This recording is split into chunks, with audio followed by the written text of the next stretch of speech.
Oh, I don't care. Not a bit.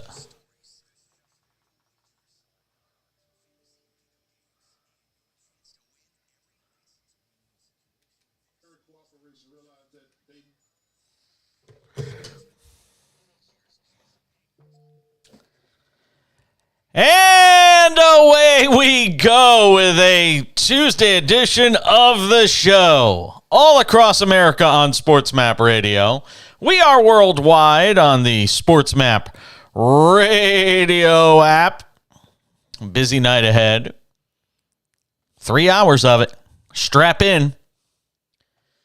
Right off the top, let me just welcome back our producer, engineer extraordinaire, John Belmer, back to the show. Yes. Good to have him back. He's been off for a couple of weeks, dealing with some personal stuff. Good to have you back on the program. You've been missed. Yeah. No, you didn't. No, you didn't. You didn't miss it. Come on. You missed it like a root canal. Come on. You don't miss anything. Please. Who's going to miss this? Jesus. Yes, exactly. Say it's nice having your nights free. Say that. It's better. You know, I mean, no, I know. It's good to have you back, and we appreciate you being a part of the program, as we appreciate all of you for listening in or watching us as well. You can listen, of course, on SportsMap Radio and the SportsMap Radio app. You can also watch the show on Twitch. Just go over to twitch.tv/JasonPage77. It's another way to consume the show on a nightly basis. We also have the Cash In podcast, which you can check out after the show. We always put up a condensed version of the show. Take 3 or 4 of the best segments. If there are 3 or 4 good segments, we put them all together for you. Our live betting game of the night that we'll be keeping an eye on is the Celtics and the Lakers. I just got done watching the Bucks hand down a butt whooping on the they opened up a can of whoop ass on those Golden State Warriors, which I'll never mind seeing. I never have a problem seeing that. You know, there's something fun about watching the Warriors get their you-know-what's kicked in. It really is fun. Because they have such a gracious fan base. They're so likable. And tonight I think they may have argued every single call that was made in this game. Bill Bender's going to join us in this hour from Sporting News, talk college football, the passing of Mike Leach. We'll get to that on the other side and much more as we continue the Cash In on SportsMap Radio.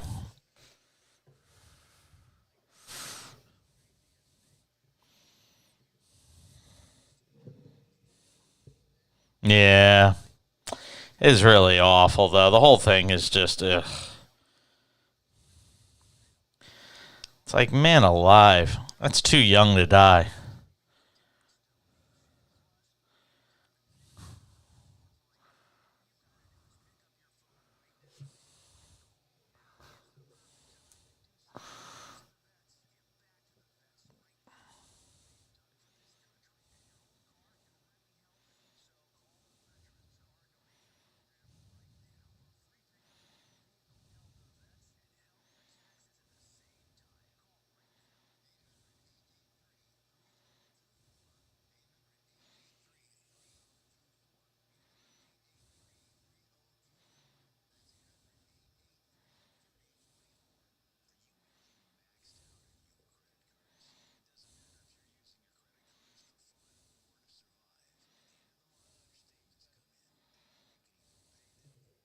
Mm-hmm.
Have I?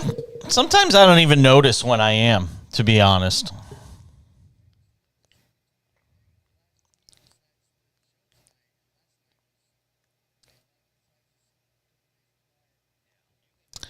Yeah, sometimes I go a little dark.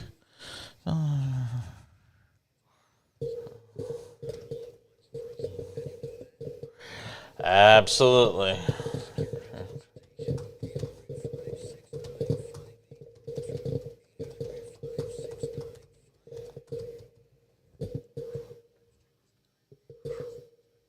Really?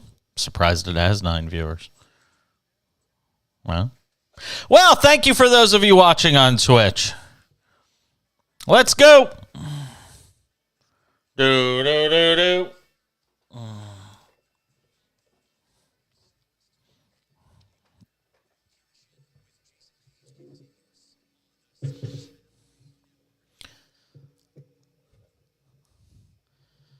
12 minutes past the hour. Good to have you with us tonight. Our live betting a game of the night is the Celtics and the Lakers. We'll keep tabs on that, and if we got any picks we like in that game, we will certainly let you know. Tons of NFL news to get to on the show tonight, and I promise we will get to as much of it as is humanly possible. A lot of injury news, so we'll get into all of that. I hate starting the show on a down note, but I think you got to start with Mike Leach passing away at the age of 61. Again, the early reports on this was that he had a massive heart attack. He was in critical condition, died late last night. And throughout the day, you've seen him hailed as, a coach that did so much for the offensive side of the game. You know what he did, obviously, at Texas Tech and then Washington State. And obviously, a man that's going to be remembered as a real figure, a real powerful force in college football. He won Coach of the Year honor several years back. So obviously we're talking about a major figure. And you've seen, the outpouring. I hate to say that we use social media these days as a vehicle for, gauging how much somebody was missed in this world. I hope when I die, people flood social media with, oh my God, Jason Page died. But in my heart of hearts, I know it's probably not going to happen. But, you see these things, and I kind of mesh the two stories together of Mike Leach passing away suddenly at the age of 61 and Grant Wahl, the famed soccer journalist, formerly of Sports Illustrated, having passed away late last week. And you take these two things and you sort of put them together, and you get that, you know what? You never know when your number's going to be called. You never know when God, I hate to quote Nickelback. But I know I'm one of the few Nickelback fans that owns it, but they had a song called If Today Was Your Last Day. And I try my best to sort of live every day, and I don't mean in a reckless way, like, I'm going down with guns a-blazing. I don't mean like that. But just trying to do something, trying to impact something, trying to change something for the better than the way you left it on a given day. And, you think about Mike Leach, and again, he was a colorful figure in the sport. But he definitely left an indelible mark on the sport. And then you think about Grant Wahl, and you think about his passing, and my goodness, the outpouring of love and support for that man. And I think the greatest thing you could ever hope for, whether you live 48 or 49 years or 61 years or 30 years or 47 years or 65 years or live to be 100, is have it mean something, is have it matter, have it impact somebody's life one way or another. That's why I always have this conversation about the importance of using a platform, whether it's in the media, whether it's in sports as a professional athlete, whether it's as a politician, whether it's as a community leader, whether it's just being the barista at Starbucks, doing what you can to make somebody's day better. One good thing, Just try and find one good thing every day that you can do to make somebody's lives better so that, you know what, when your day comes, and it will inevitably come, none of us live forever. Despite the LeBron James commercial, Father Time, undefeated. That no matter what happens and no matter how long you live, that at the end of it, somebody wants to talk about the great that you did, talk about the good that you did, talk about the change you helped with. Just once. And I've been lucky enough to have done this for 28 years, from so the time I started in high school to where I am now. And I've had varying size of platforms. You know, I was with NBC, I've been with ESPN Radio. I mean, I've been all over the place. Sirius XM. I've worked in gay media, I've worked in news talk, I've worked in politics, I've worked in sports. And in everything I've done, it's always try to make a difference in somebody's life every day. Even if it's just walking down the street. I was walking down the street in Palm Springs this morning at 9:30 in the morning. It's freezing cold here right now. For Palm Springs, it's freezing cold. If it's under 50 degrees in the morning at like 9 o'clock in the morning, it's freezing cold. I know. Some of you in parts of the country right now are saying, this idiot is telling us about cold when he lives in Palm Springs. I get it. But even just walking down the sidewalk, and I don't tell this story to pump myself up. It's just an example of how the simplest things can make a difference in somebody's day. I'm walking down the street. There's a man that is clearly without a home who I recognize that's living on the streets. And I'm walking my dog down the sidewalk, and that guy is standing there on the side of the street. And he sees the dog, and he wants to stop and pet the dog. And if that little thing, God only knows what's going on in that person's life, that's put them in a position that they don't have a home to go to. Or they don't have a home that's reasonable to go to, for whatever reason. We all know the issues with mental health in America. But if just for that moment, a lot of people would say, I'm not letting that guy near my dog. Get the hell out of here. And who knows, it could have gone sideways. You just never know what you're running into these days. But I took a chance, and the guy just sat there for about 30 seconds and had a moment with the dog.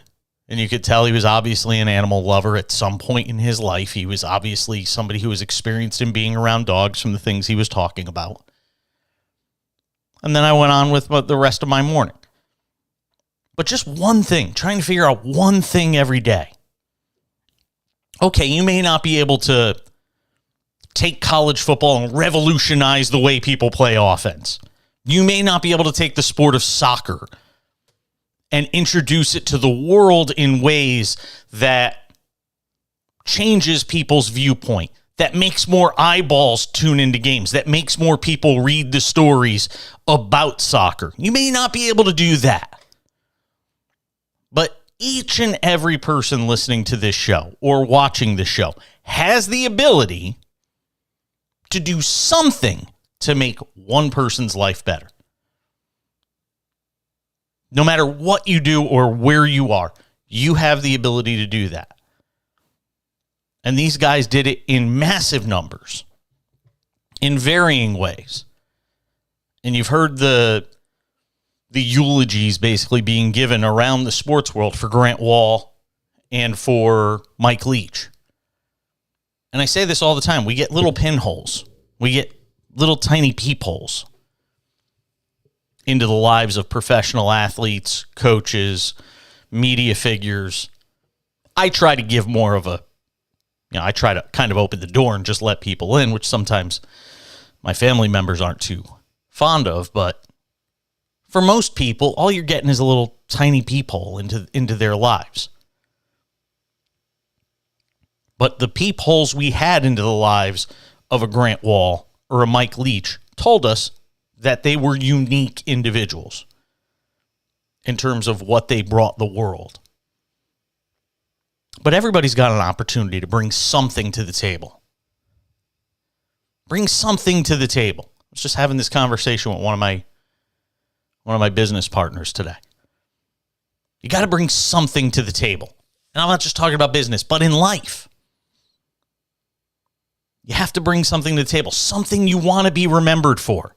You always hear in interviews. I don't know if I've ever asked this question in an interview. And I've interviewed a lot of famous people. What do you want to be remembered for? What is it you want people to say when they're staring over your casket or your urn or they're at a memorial for you? What is it you want them to say? I don't even know if I can answer that question about myself. Not on the fly, anyway. But I think it's something you should ask yourself every day. And try to do something in that vein that helps make a difference in the lives of 1 people, 10 people, 100 people, 1,000 people, however you do it. So that's where I'll leave it on the passing of Mike Leach and even a few days ago, the passing of Grant Wall. 1-800-224-2004, 800-224-2004. If you want to tweet at the show, go ahead and do it. At the back page. Hit me up on Twitter at any point during the show at the back page. All right, let's switch gears and talk about sports. And I got news for you. The Golden State Warriors are a team in trouble. And I don't know if they're at the point where they start analyzing this roster and figure out how to upgrade it. If this team's going to repeat as an NBA champion, it needs major upgrades. I just watched them play against the Bucks, and the Bucks have their number. So we'll get into that, the live betting game of the night between the Lakers and the Celtics in Los Angeles. I'm looking forward to keeping an eye on that throughout the evening. Bill Bender from the Sporting News will join us coming up in 18 minutes. We'll talk all things college football, including the passing of Mike Leach, his legacy, and what happens now. A lot of other items from college football to get to as well. The transfer portal, guys are moving. Guys are skipping bowl games to get ready for the NFL draft already. We'll get into all of it with Bill Bender from the Sporting News coming up about 17 minutes from now. He's a regular on this program. But stick around. We'll talk some NBA on the other side. Get into the live betting game of the night as we continue on the Cash In. I'm Jason Page. This is SportsMap Radio.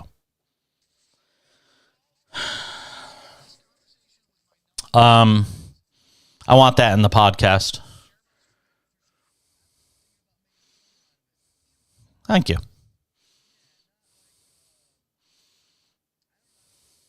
Yeah, figure it out. Thank you.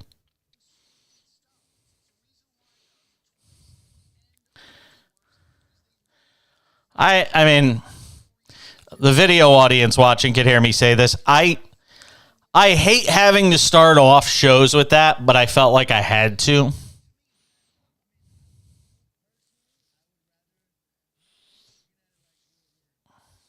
No.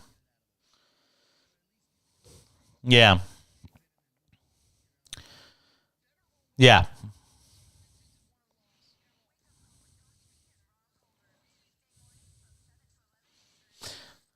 One of the themes you'll always hear me hammer on when you work on this show is I place a real value in platforms and having platforms. And I think too many people abuse them, quite honestly. I think too many people take them for granted. And it really bothers me, you know.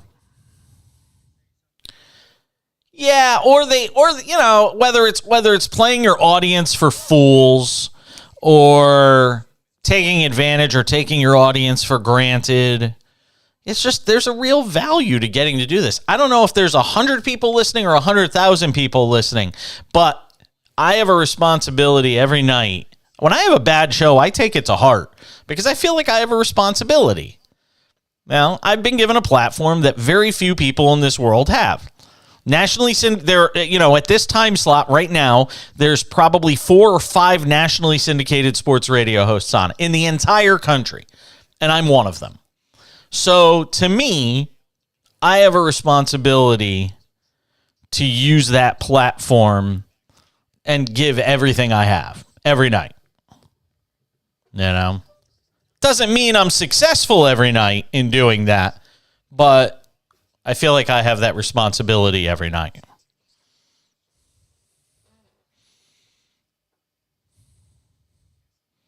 No, a lot of people don't. Trust me, I've worked with them.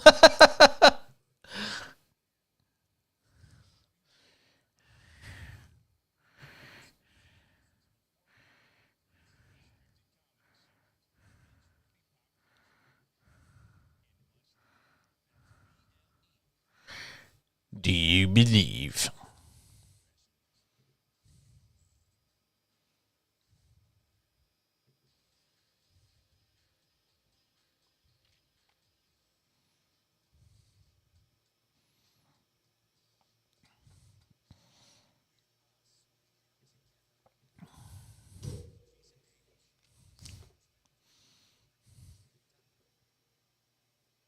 Celtics and Lakers underway in Los Angeles. Now, the Lakers made a statement with a game late last week, I think it was, in Milwaukee against the Bucks. And tonight's another opportunity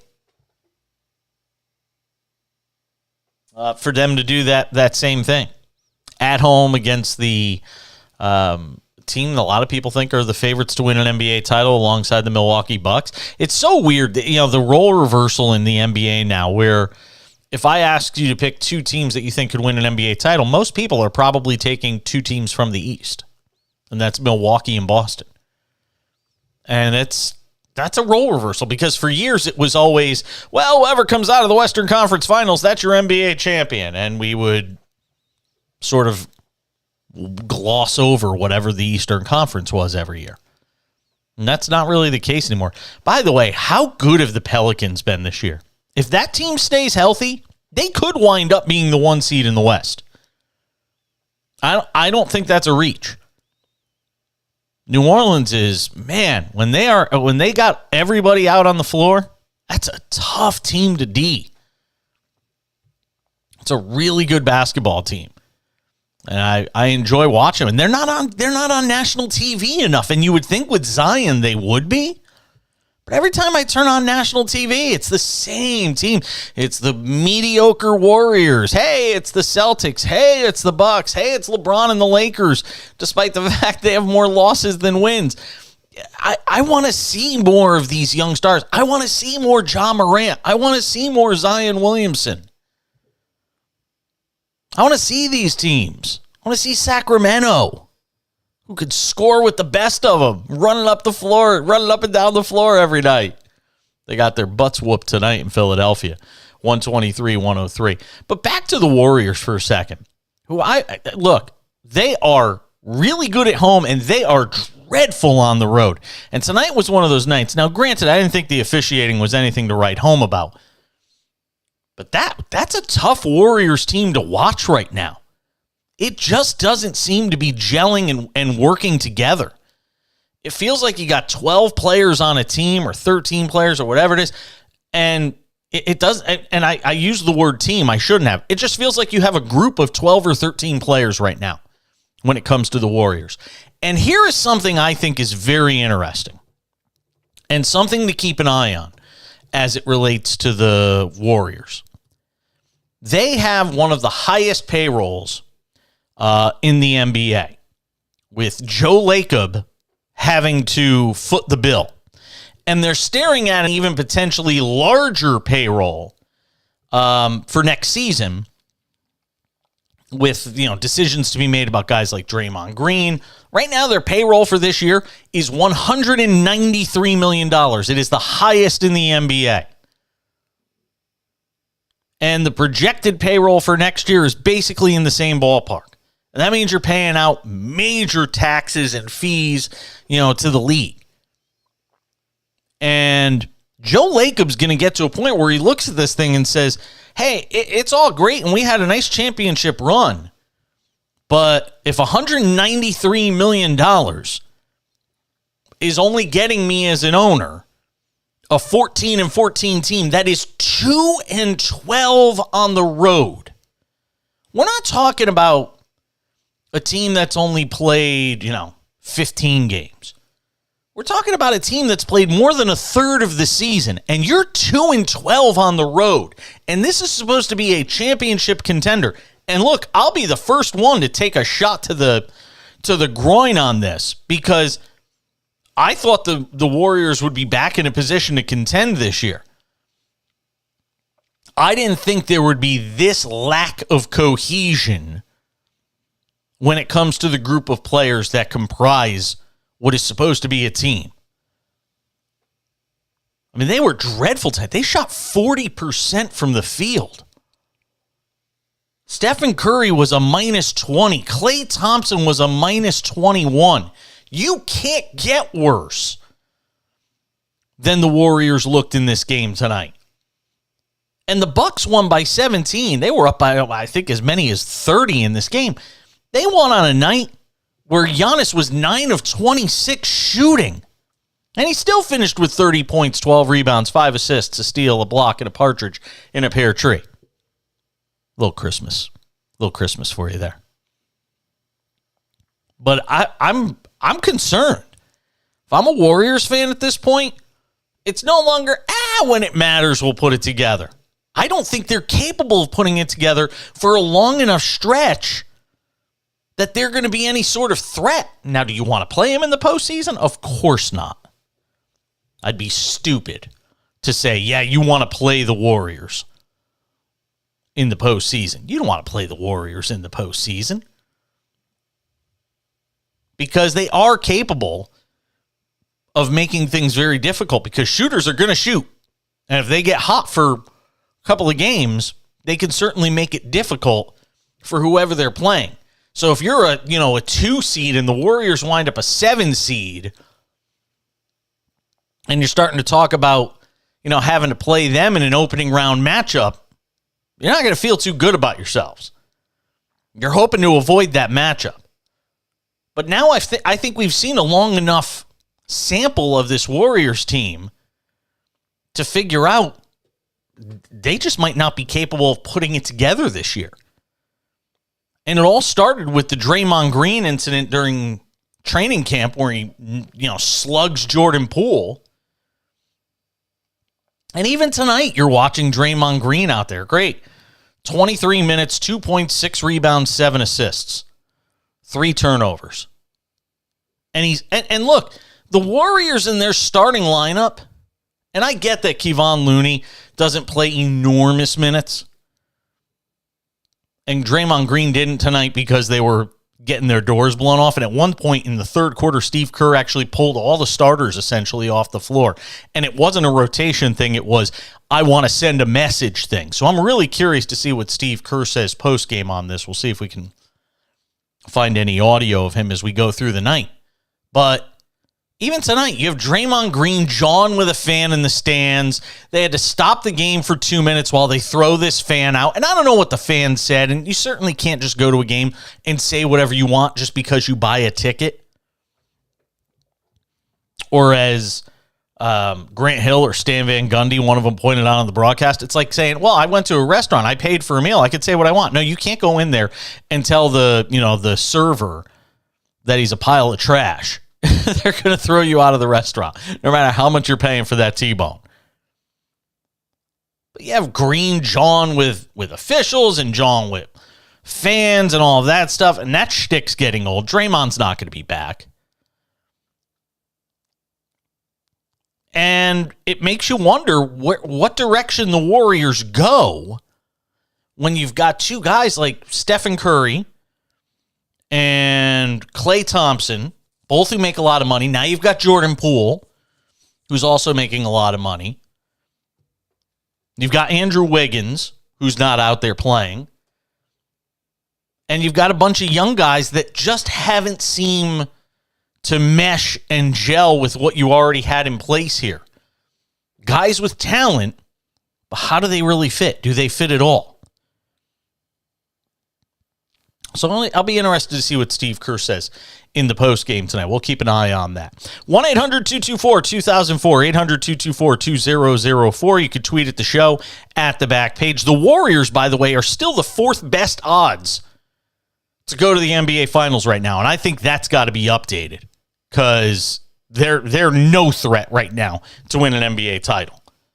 There's a lot of teams behind them that I think you can get some value on because it ain't the Warriors right now. As for the game going on, it is a bit of a blowout early on, but, it's the NBA. And this is why I always say this is where you can get great value in terms of a live bet. The Lakers are plus 400, trailing 33-19 late first quarter. They're plus 10.5 for the live spread, and the total is 232.5. So keep an eye on that number, because with them down big early, you can get a real good money line bet and get some value, because in the NBA, you're just a run away from getting right back in it. So I love banging home underdogs on the money line when they're down big early. And it's very early in Los Angeles. Bill Bender from the Sporting News talks college football with us and the passing of Mike Leach. It's next on the Cash In on SportsMap Radio.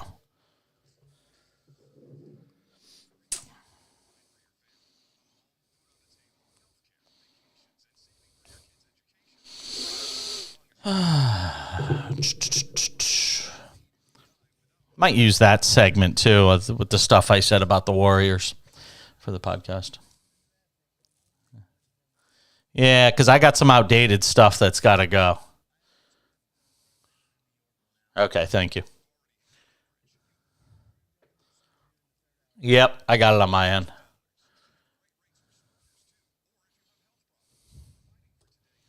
Yep. Let me know when we have a minute left.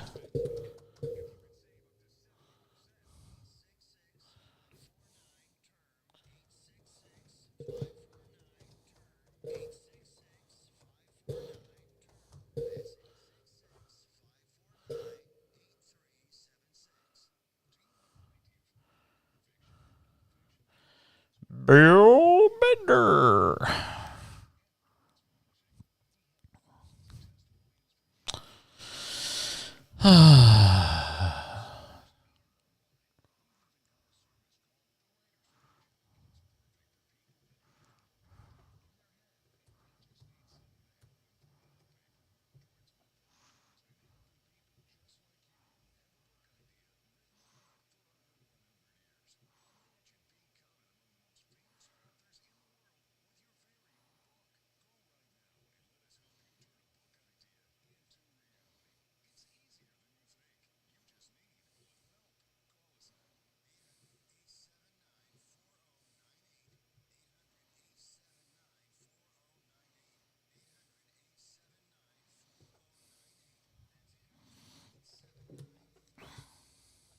Thank you.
Let's get to the chorus here.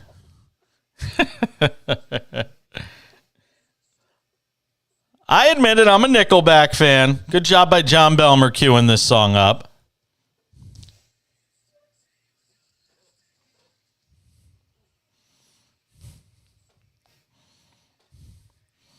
If Today Was Your Last Day from Nickelback.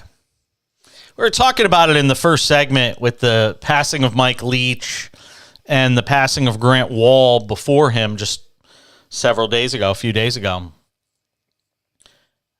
And I was making the point about, well, essentially living each day like it's your last and trying to impact the lives of others. And, in vastly different ways, Grant Wall and Mike Leach did that. And I think that's the big takeaway from the passing of both of these guys in the last several days has kind of left on me, and the market's sort of left on me. I want to bring in Bill Bender, who does a terrific job, college football writer with the Sporting News and one of our friends of the program who joins us tonight on the show. And I want to start with the passing of Mike Leach, Bill. And as somebody that covers the sport, try and put into words sort of the shock being felt around the college football world. He lost a good character, not just a quote machine, and his stream of consciousness thoughts that made us all laugh and appreciate who he was in that regard. I think we lost a football pioneer, with the air raid and everything that he did from 1980 to the present day. I looked back at the 21 seasons he was an FBS coach. His teams led the FBS or the NCAA in passing attempts 17 times and finished no lower than third. And I know, I kind of pictured it this way, we talk about Navy and Army and Air Force and how they run the ball every play. Well, Mike Leach made it cool, acceptable to throw it every play. And, the tributes out there have been, I've read as many as I could today because it's just a horrible loss for the game of college football.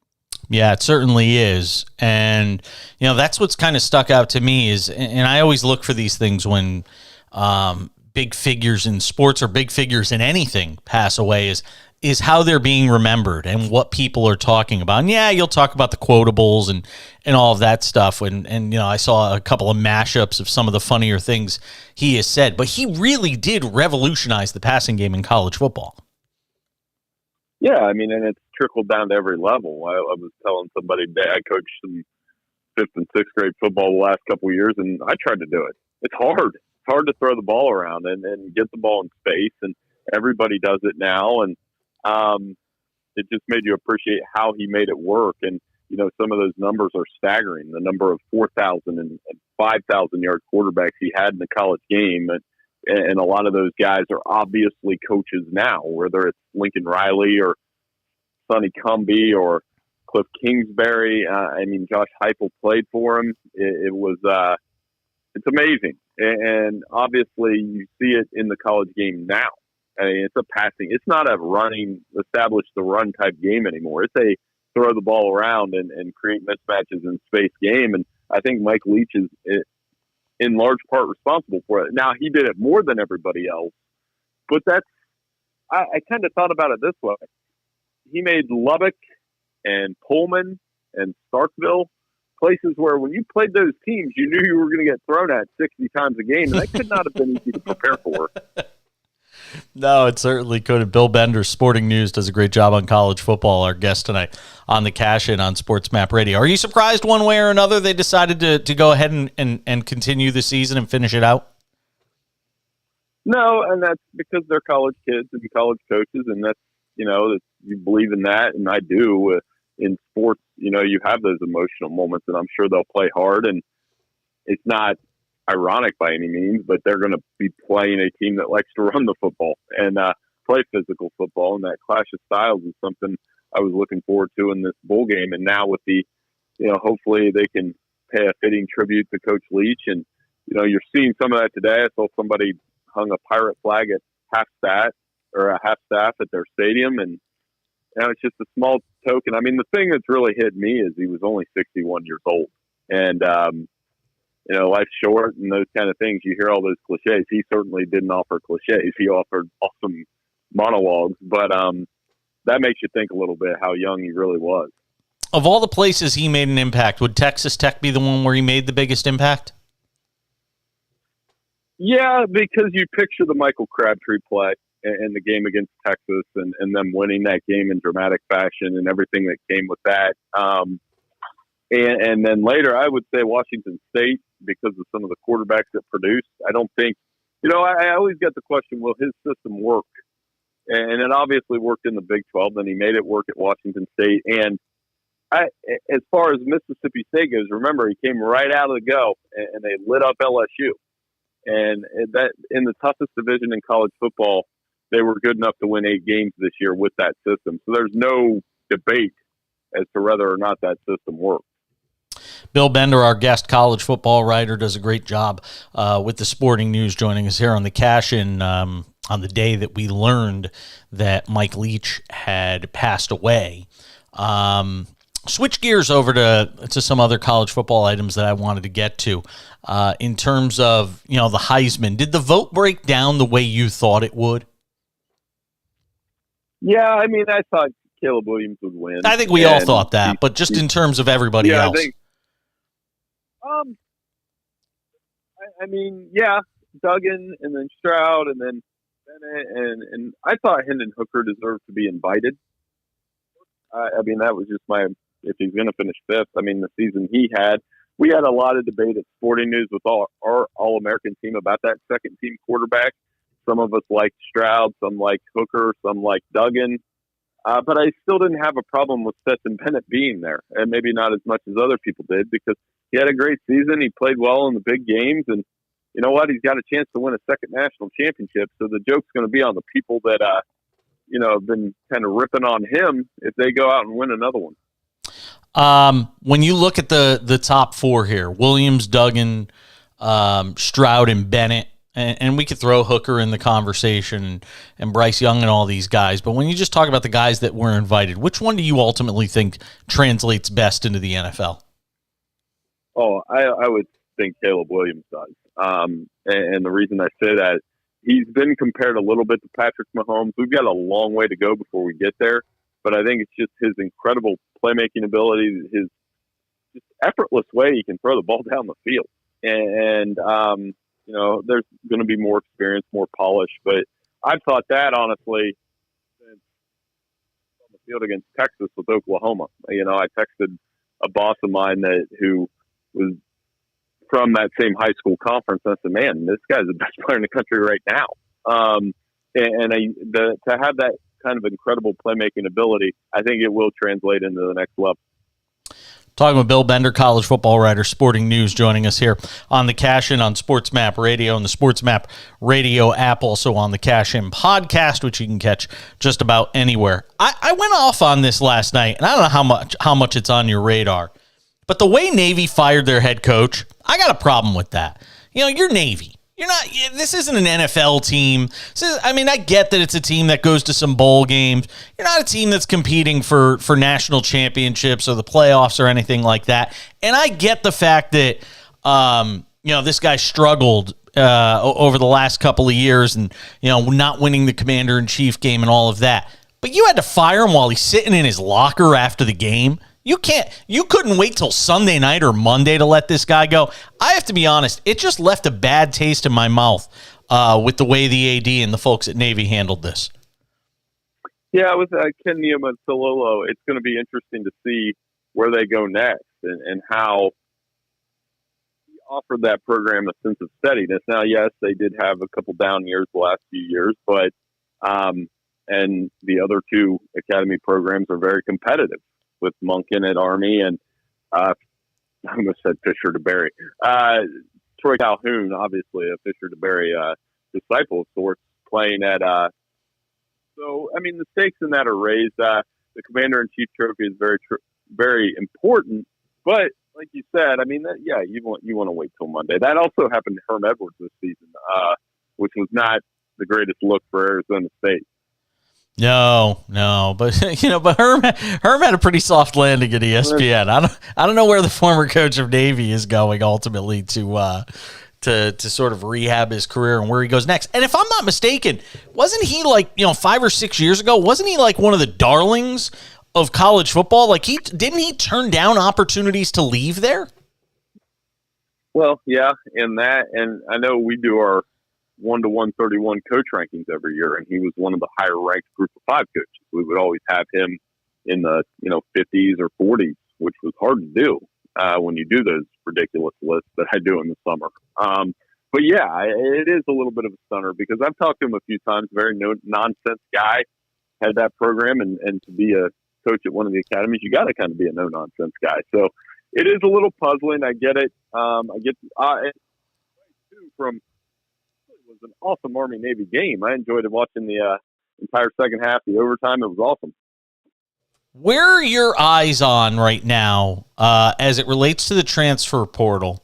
What's the name that you might be looking at the most and maybe one of the higher profile teams that could be the most active when it comes to the portal?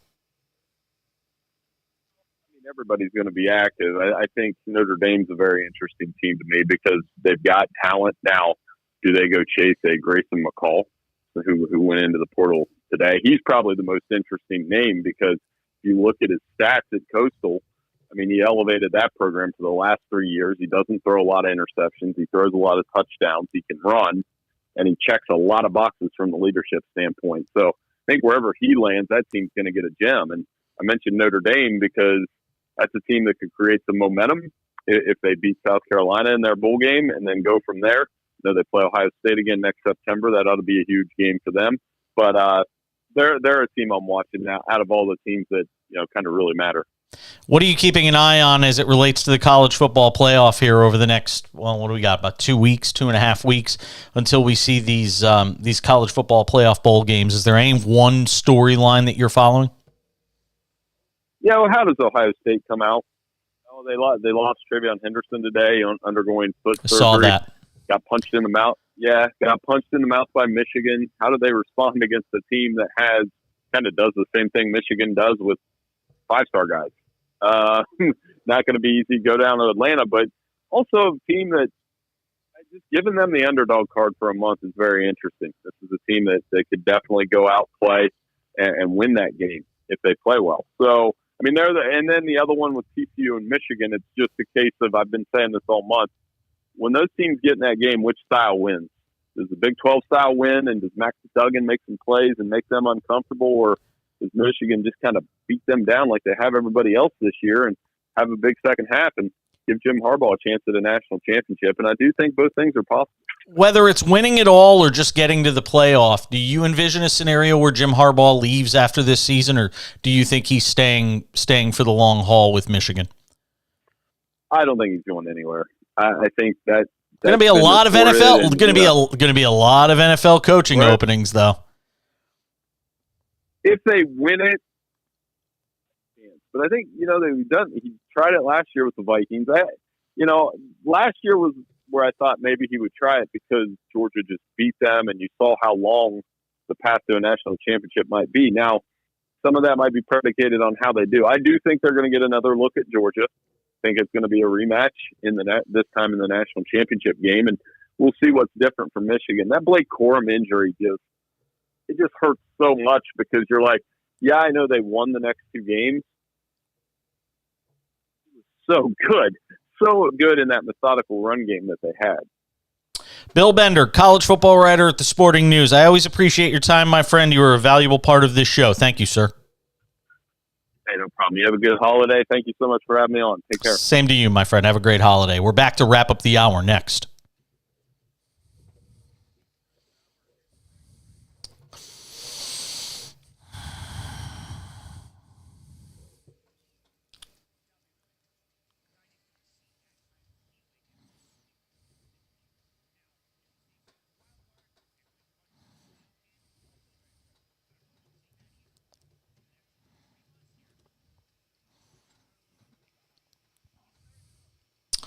Boom, boom, boom, boom.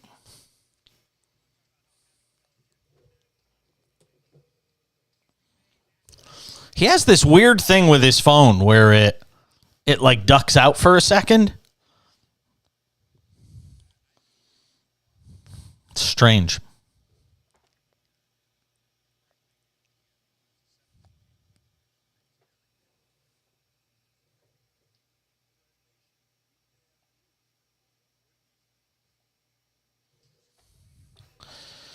Wake up, Cole.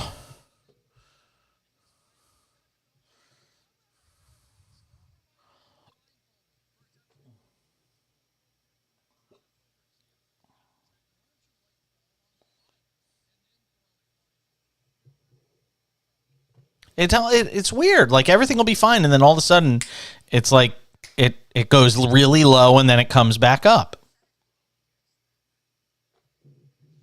Have cricket. Yeah.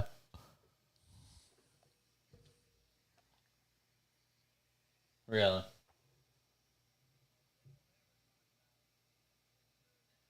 So make sure when we do the replay of that segment, you have to play the same song. Otherwise, otherwise it won't make sense. Yeah. We had something like that happen the other night with Austin where he played Van Halen Jump, and we referred to it coming out of the break and with the guest. And I'm like, well, if we play a different song coming out of the break in the replay, that's going to sound messed up. Yeah. People are going to be like, what the f are they talking about?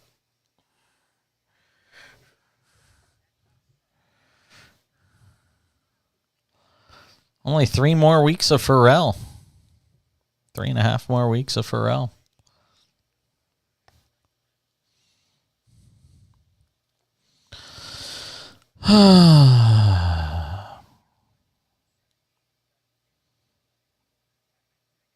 So if you don't mind me asking, what's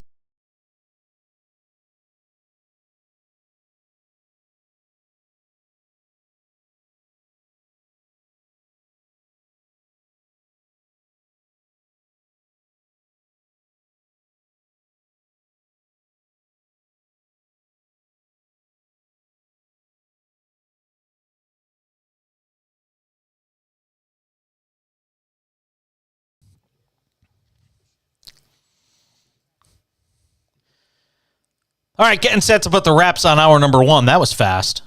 Jeez. Time to tell you about my friends at playfortickets.com. What are you doing? Want to go to the NFL's biggest game this February? You know the one. Glendale, Arizona, 2 best teams in the league going toe-to-toe. You can be there. All you got to do is go to playfortickets.com and click on the Super Pick 7. The Super Pick 7 contest. It's real simple. All you got to do, every Sunday of the NFL season, including the playoffs, you got a chance to win, and it couldn't be easier. All you do is pick the correct side and totals on Sunday for 7 games. It's that simple. You say you're smart. You tell me how smart you are when it comes to sports. You talk to your friends at the bar about it. Well, use that football expertise each week and have a chance to win 2 tickets to the NFL's biggest game this February and put $50,000 cash in your pocket. Airfare and hotel is included. Just go to playfortickets.com. Here's the best part. It's totally free. It's free to sign up, free to make your picks, free to join. You ain't got to spend a penny, and you got a chance to go to football's biggest game. That's playfortickets.com and click on the Super Pick 7 contest. 21 and over to play. Terms and conditions apply. Hour number 2 of the cash-in is right around the corner. We got plenty more to get into. We'll keep tabs on this Lakers-Celtics game as they continue to roll along. Boston up 15, 3:27 to go in the second quarter out in Los Angeles. It's kind of interesting right now. T.Y. Hilton signs with the Cowboys. Cole Beasley signs with the Bills. You notice an interesting name that isn't signing anywhere yet? Let's talk about that as we continue on the cash-in. I'm Jason Page. This is SportsMap Radio. All right.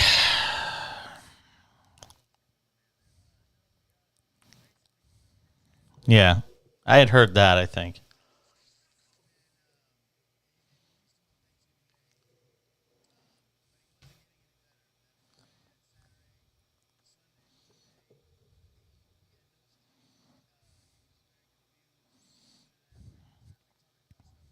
Yeah, I had 2 grandparents die with Alzheimer's, so I've bared witness to it all. Yeah. Ugh. Jesus.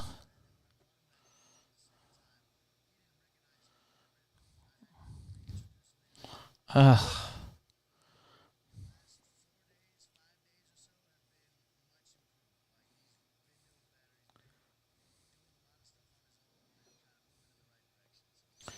So he is still home with you? Okay.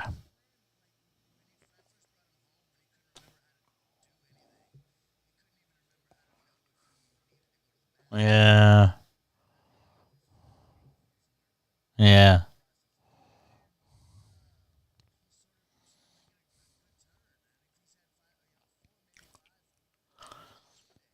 Yeah. That's good.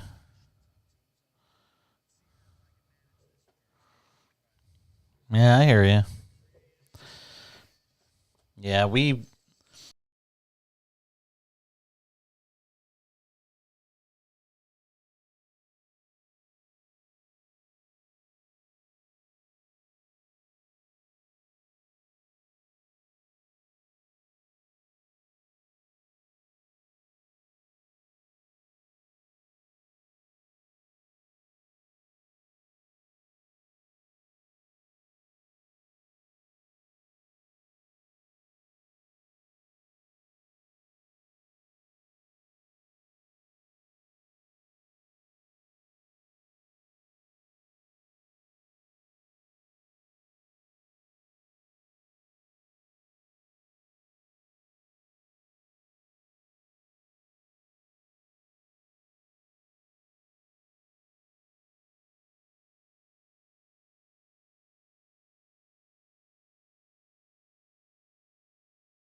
Right now on SportsMap Radio and the SportsMap Radio app.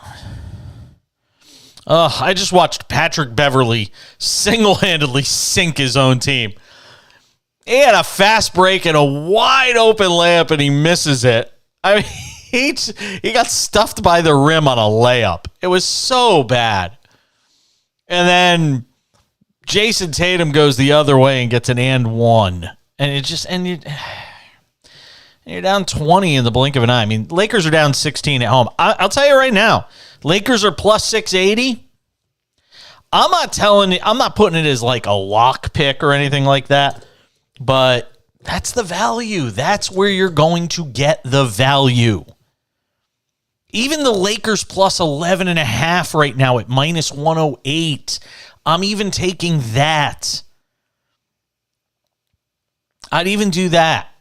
I'll tell you what. Let's lock one in. Let's say Lakers right now. Lakers plus 12.5 at minus 118. Let's do that. Thank you. Get that cash register fired up, baby. See, this is why I miss John Belmer. He knew to get the cash register fired up. 1-800-224-2004 is the phone number. 800-224-2004. Hit me up on Twitter at the back page. See, we're going to get into it on this Odell Beckham Jr. thing coming up in a few minutes.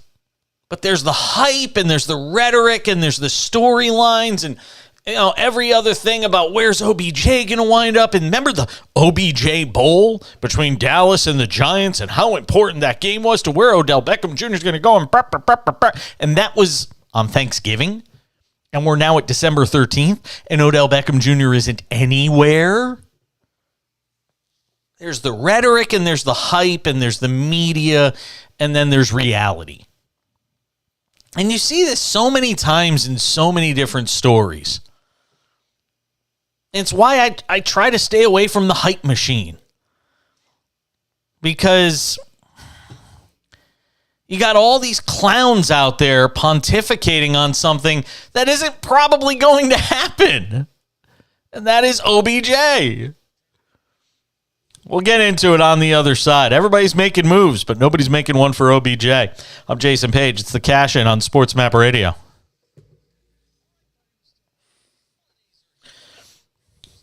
Nobody really knows. But nobody really knows. He went and visited with all these teams, and nothing happened after he visited with all these teams. In fact, they went and signed other receivers instead of him. Well, the Cowboys are saying he's still recovering. It doesn't mean a team can't sign him. Sure.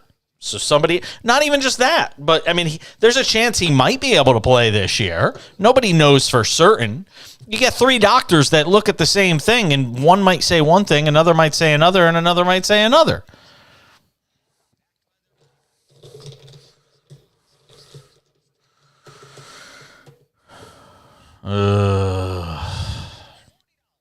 It's non-contact injuries. And everybody's like, we want to play on natural grass. Yeah, tell me how that worked out.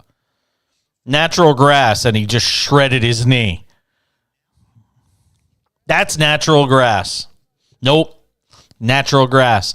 They have one of the coolest things in that stadium where they could actually roll the natural grass up depending on the event in that stadium and then roll it back out. It's really cool.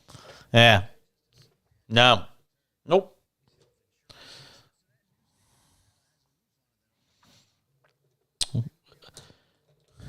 No, they do some weird stuff there. I'm telling you, go and look it up. It's really interesting. Yeah, that's natural grass. That was the first thing Joe Buck basically said after they announced that Murray wasn't coming back, and everybody looked at it. He was like, well, everybody wants natural grass. This is natural grass.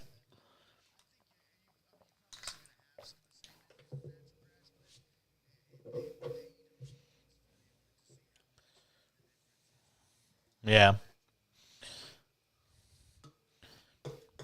It's just hard to keep natural grass good for an entire season. That's the problem. There's still only so much you can do, though, when people are just running all over it. Science. Science! She blinded me with science. I love science. Science! Do, do, do, do. Dude, that was a lot of 80s songs that were written when people were on all sorts of chemical and sorts of mind-altering drugs.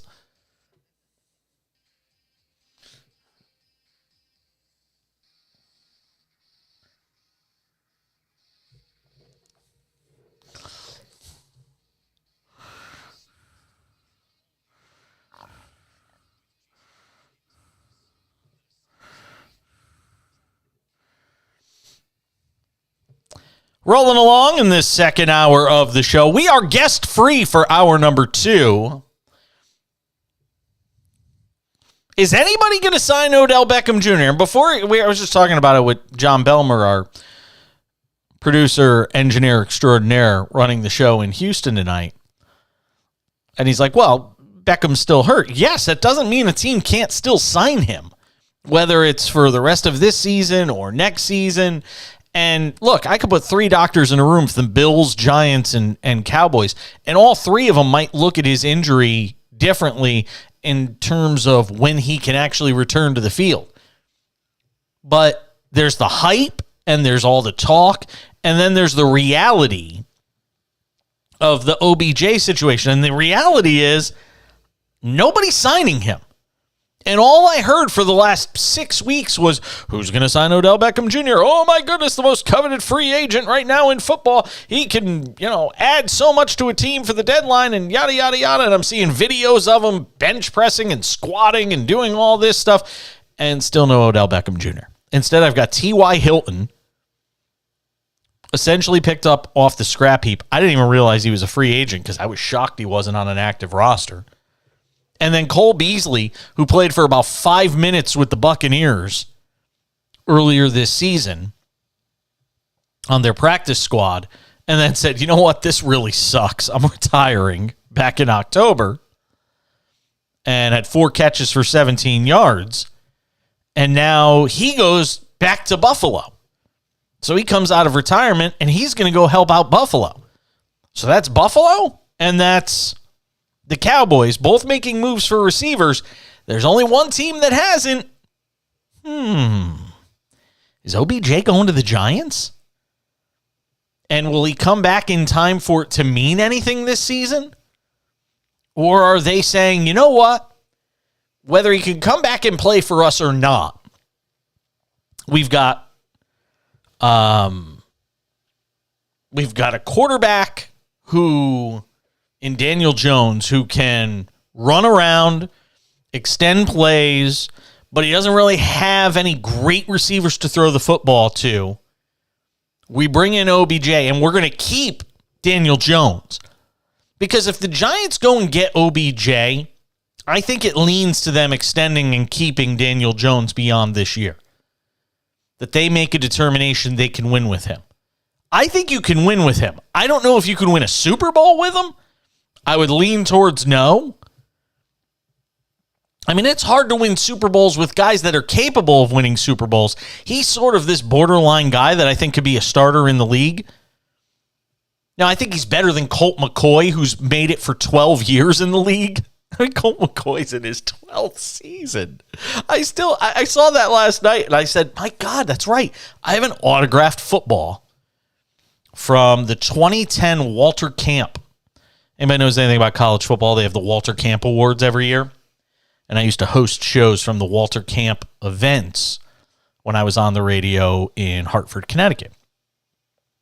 And one year, I think it was the 2010 season, we did an event, and we had every player who came up that we interviewed on our platform at the Walter Camp event sign a football. So Colt McCoy's John Hancock is on the, just call it an autograph. You don't have to call it a John Hancock.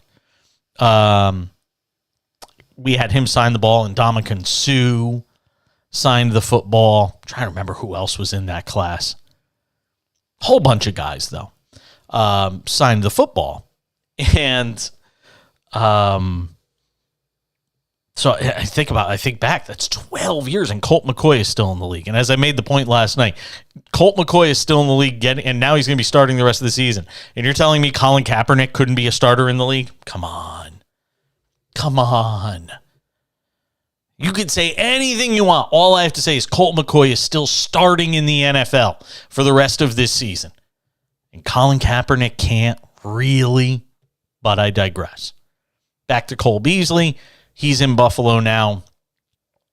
And you have to think that if OBJ was capable of contributing anything to any team this season, even if he's not ready to play right now going into week 15, he'd be on a roster somewhere.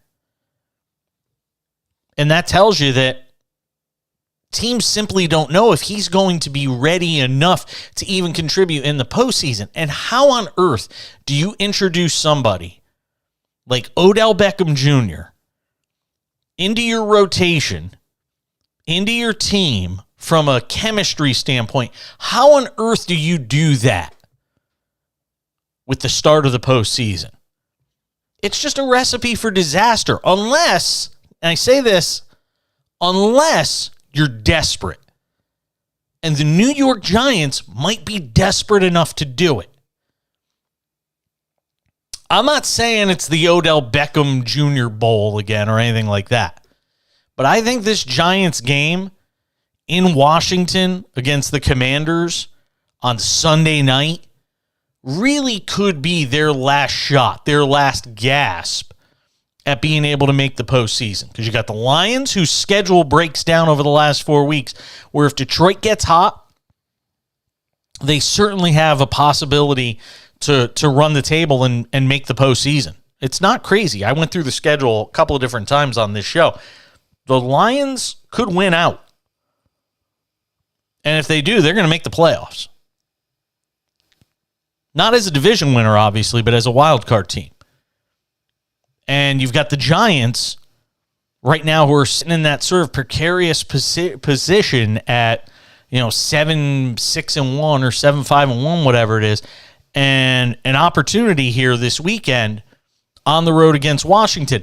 And Daniel Jones has played some of his best football of his career in road games in Washington against this Commanders team, formerly known as the Washington Football Team, formerly known as the Redskins. He has played very well against them in his career. So I think there has to be a thinking that this is it this weekend. If the Giants lose this weekend, they're not making the playoffs. But I'm fascinated to see, if I think if he's going anywhere right now, it would have to be the Giants. I don't see any scenario where he would go anywhere else, because the Bills and the Cowboys, which were considered the other two favorites for him to go, have basically made it clear that they're not going to make a move for him. As much as Jerry Jones, and I know everybody's going to say, well, Jerry Jones said, Jerry Jones just keeping everybody guessing. But when that team went out and got T.Y. Hilton, they pretty much made it clear it's not going to be OBJ. I don't care what Jerry says. So we'll see what the Giants do this weekend and how it all adds up as far as OBJ is concerned. The Giants schedule the rest of the way. Let me see if I can pull this up here. Giants schedule the rest of the way at the Commanders. Obviously winnable. Home for the Eagles. I'm sorry. Let me get that again. At the Commanders, at the Vikings, home for the Colts, and then at the Eagles. And that game against the Eagles might not mean a thing for Philadelphia, which means Jalen Hurts may not play. I don't know what Nick Sirianni's plans are once we get to that point in the season, if anybody's even asked him. But that's what you're looking at if you're the Giants. And the schedule for the Commanders for the rest of the season is the Giants this week, at the Niners next week, home for the Browns, and then home for the Cowboys. And I'm not sure what that game is going to mean for the Cowboys in the final week, even for them, because they're a team that's pretty largely ensconced in the wild card picture right now. They're in pretty good shape at 10-3. So would they decide to rest some guys that week? I don't think so in that scenario, but you never know. They could use it as a bye week of sorts for some of their bigger players. 1-800-224-2004, 800-224-2004. There's a possibility T.Y. Hilton plays this weekend for Dallas. We got Saturday football this weekend. Saturday NFL football this weekend. I'm not going to lie, I'm kind of geeked up for it. Even though it means I've got to spend Saturday and Sunday watching the NFL, and I literally don't have any time to myself on the weekend, but that's okay. It's what they pay me for. Well, somebody will pay me for. But I'm looking forward to it. Can't wait for a weekend of NFL action. We get to that time of the year now where you're getting the Saturday games. Going to be fun. Looking forward to it. 800-224-2004 on Twitter at the back page. We'll update you on what's going on with the Celtics and the Lakers. That game has reached halftime. We'll tell you what's going on there. We have the Lakers at plus 12.5 in our cash-in live bet of the night. So we'll get a look at what's going on there. I also want to revisit the NBA championship odds because we briefly talked about it at the top of the show. And I still can't believe my eyes as it pertains to the Warriors. We'll also see if we got any Steve Kerr post-game sound after they got drubbed tonight on the road in Milwaukee against the Bucks on a night where Giannis couldn't throw it in the ocean. And they still wound up getting routed in Milwaukee against the Bucks, and their dreadful road woes continue. So we'll get into that as well. Stick around. We got more to do. Glad to have you with us on the Cash In on SportsMap Radio.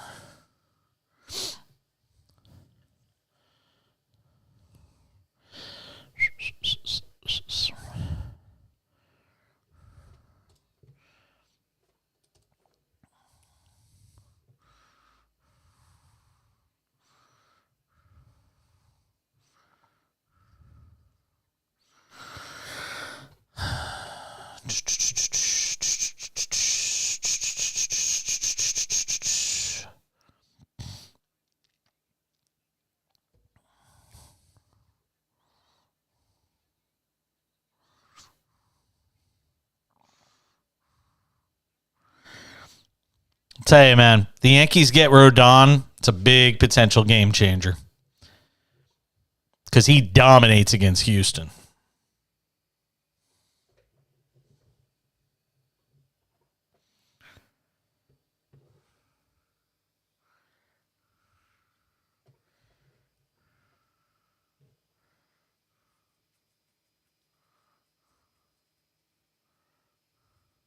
Oh, God.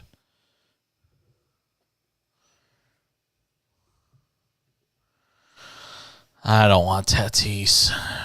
I barked and barked about when they gave him that big deal to begin with, and everybody said I was nuts when I said they shouldn't have given him that kind of money that quickly, and everybody said I was nuts.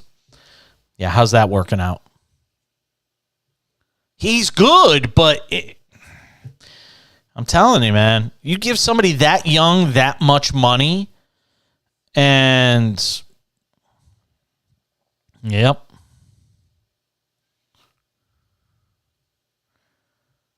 It's hard to get somebody to mature when they already got that money guaranteed, though.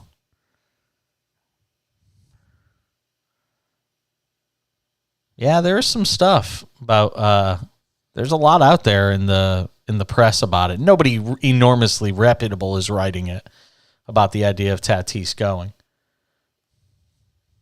Oh, hold on a second. I will tell you this. They've got the pieces to get him. They've got the pieces to get almost anybody. Trust me. Volpe, the two kids, Oswaldo Cabrera and Oswald Peraza, Jason Dominguez. I mean, they've got plenty of chips. Everson Pereira, and I know because I'm a prospector. They'd have to give it all up, though. They'd have to give up a Devi Garcia. They'd have to give up a pitcher. But they could do it. The old Yankees would have. This version of the Yankees, I'm not so sure.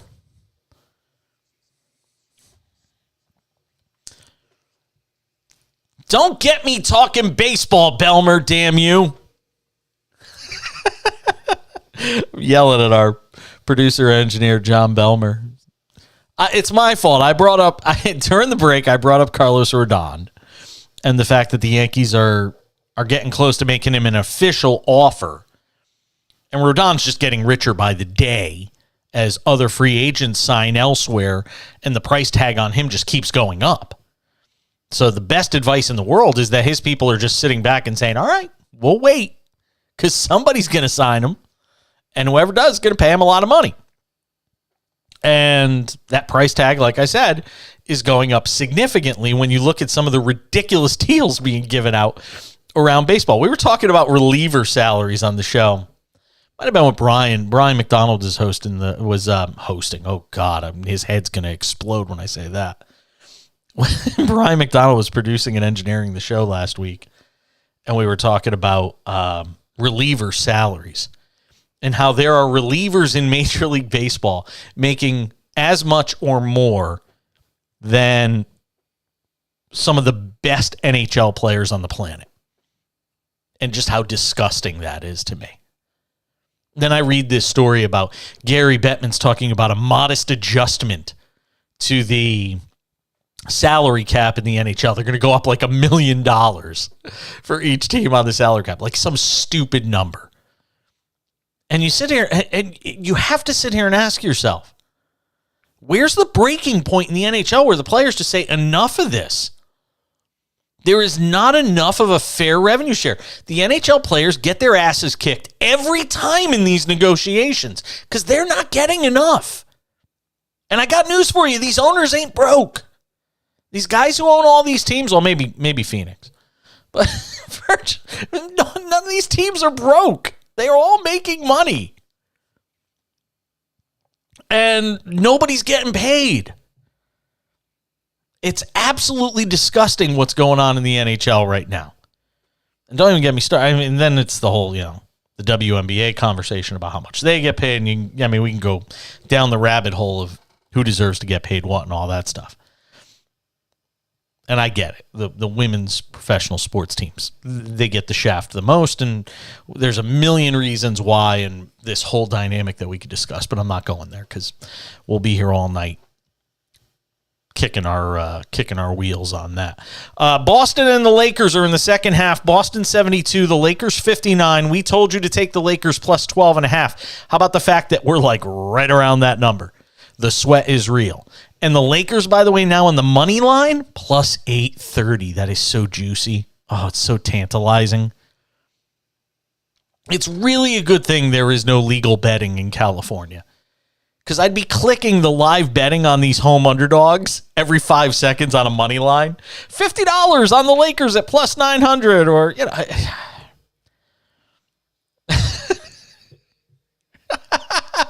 Exactly.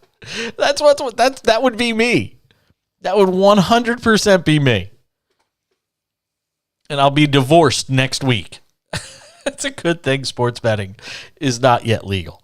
Let it be legal when I have like tons of disposable cash. Then it's okay. I don't have tons of disposable cash right now, which is another subject for another time. 1-800-224-2004, 800-224-2004, and feel free to tweet at the show at the back page. I want to revisit these. We do a lot of gambling in this segment each hour. I want to revisit these NBA Finals predictions. It really does feel a lot like Boston and Milwaukee in the NBA Eastern Conference Finals could be to crown an NBA champion. When you watch the way both of these teams are playing, the only thing I want, though, and it's so difficult to get this every year because the NBA season is such a grind with 82 games, and I know they only play 3 games a week, and the games are spread out and guys get nights off and all of that. And I appreciate that frustrates fans around the nation, especially if you're a hardworking person who's spending your hard-earned dollars to go and watch these guys. And then there's nights where you go to a game, like tomorrow night. If you're going to the game in Indiana, you're not going to see any of the Warriors. You're going to basically be seeing the G League Warriors because none of them are going to be playing tomorrow night. Because on back-to-back, Steve Kerr is not playing these guys. So there's a good chance you're not going to see any of the stars from the Warriors tomorrow night in Indiana. But put that aside for a second. By the end of the season, it's so rare that you get two fully healthy teams. Remember, because you're talking 82 regular season games, then what it takes to get to the NBA Finals, another, 15, 20 games potentially? So you're at 100 games. In a sport that does have some gruel to it. And then you just got to hope you get two healthy enough teams to make for a good NBA final. And hopefully by the time we get to the NBA Eastern Conference Finals, you've got a Celtics and Bucks team. I would kill to see that series for an NBA Eastern Conference Final. I think it would be incredibly tantalizing. I think it's going to be very enjoyable to watch. So hopefully we get that. If both teams are healthy, I think you will. Boston right now is plus 340. Milwaukee is plus 480. I'm looking for value. Those are obviously not value picks. That's chalk. I mean, if you're gonna take those picks, you're putting pretty good chunks of money on them to get the most bang for your buck. Then it's Phoenix at plus 700. Your first Western Conference team, the third best odds. The Warriors at plus 750 is insanity to me. The Clippers at plus 950 doesn't make sense to me. Neither of those bets make a lot of sense to me. Denver at plus 1,400. The Nets at plus 1,600. I'll tell you where I would go right now. You ready for this one, Belmer? I'm going to give you one. The Pelicans at plus 1,900. That's the value bet right now of all the NBA futures betting. It's the Pelicans at plus 1,900. Because if that team's healthy, they may very well come out of the West. That's the value pick to me. And that's really the only pick in the Western Conference that makes any sense to me. If you want to get crazy and think maybe the Lakers are going to make some trade that makes them better by the time we get to the end of the season, the Lakers at plus 6,000 just because it's LeBron, that maybe they can maneuver their way through the Western Conference enough that they just get into an NBA final and then LeBron takes over. I mean, if you've got some crazy dream scenario in your head where you want to go with the Lakers at plus 6,000, okay. But to me, the best value bet, realistic value bet on a team to make the NBA Finals and win the NBA Finals, it's the Pelicans at plus 1,900. What do you think, Belmer? Am I nuts?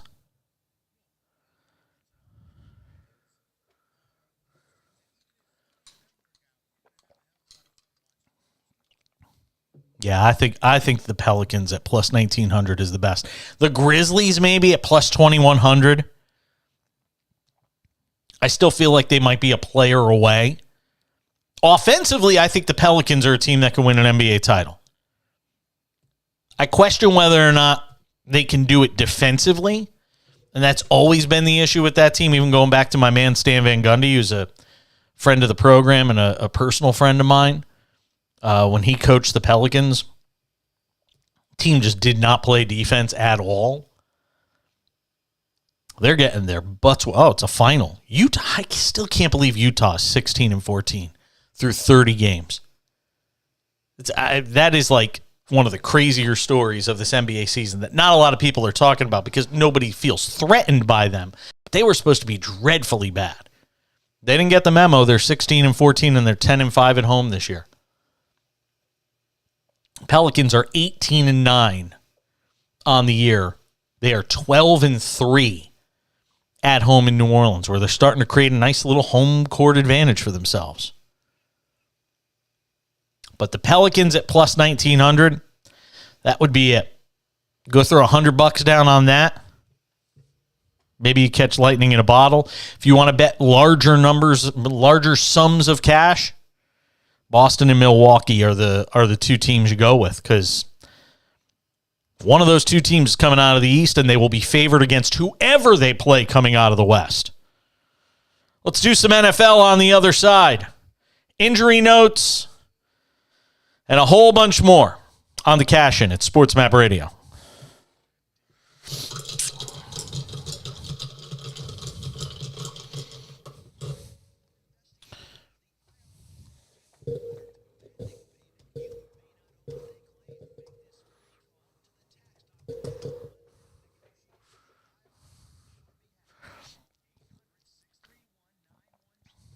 Yeah, out of the top 100 MLB prospects, it's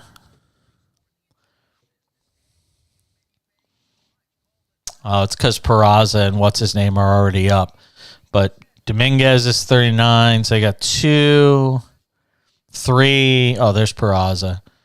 Yankees have 3 in the top 50. I mean, you could easily give those guys up, plus one of your arms and a Devi Garcia or something like that. Hell, you could even, if they wanted Severino in a deal for him, I would do it. The Yankees got so many arms right now.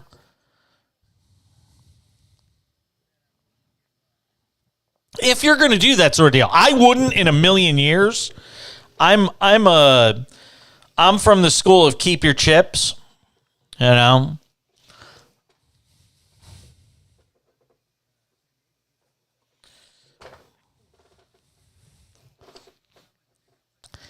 You just wonder if he disappointed them so much that they've kind of given up on him in some regard.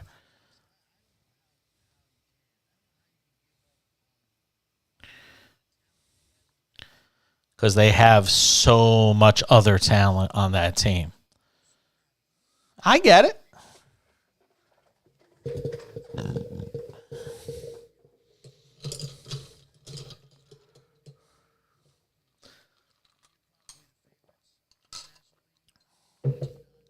Dodgers have lost a lot. I was shocked how much they've lost. You know who else has a ton of great prospects? Arizona. Arizona's got 3 of the top 12 prospects in baseball. Man, they got 3, and they got 3 really good players. Jordan Lawler, who's going to be a stud shortstop. They got Drew Jones, who's at rookie ball. He's not projected. Yeah, he's not projected for a while. And the kid they brought up at the end of the year, Corbin Carroll. Yeah, he hit 260 in limited time this year. 104 at bats. Oh, Baltimore's sick. I love Baltimore. I'm a closet Baltimore Orioles fan just because they've got so many prospects. Gunnar Henderson, Grayson Rodriguez, Jackson Holiday, Colton Cowser.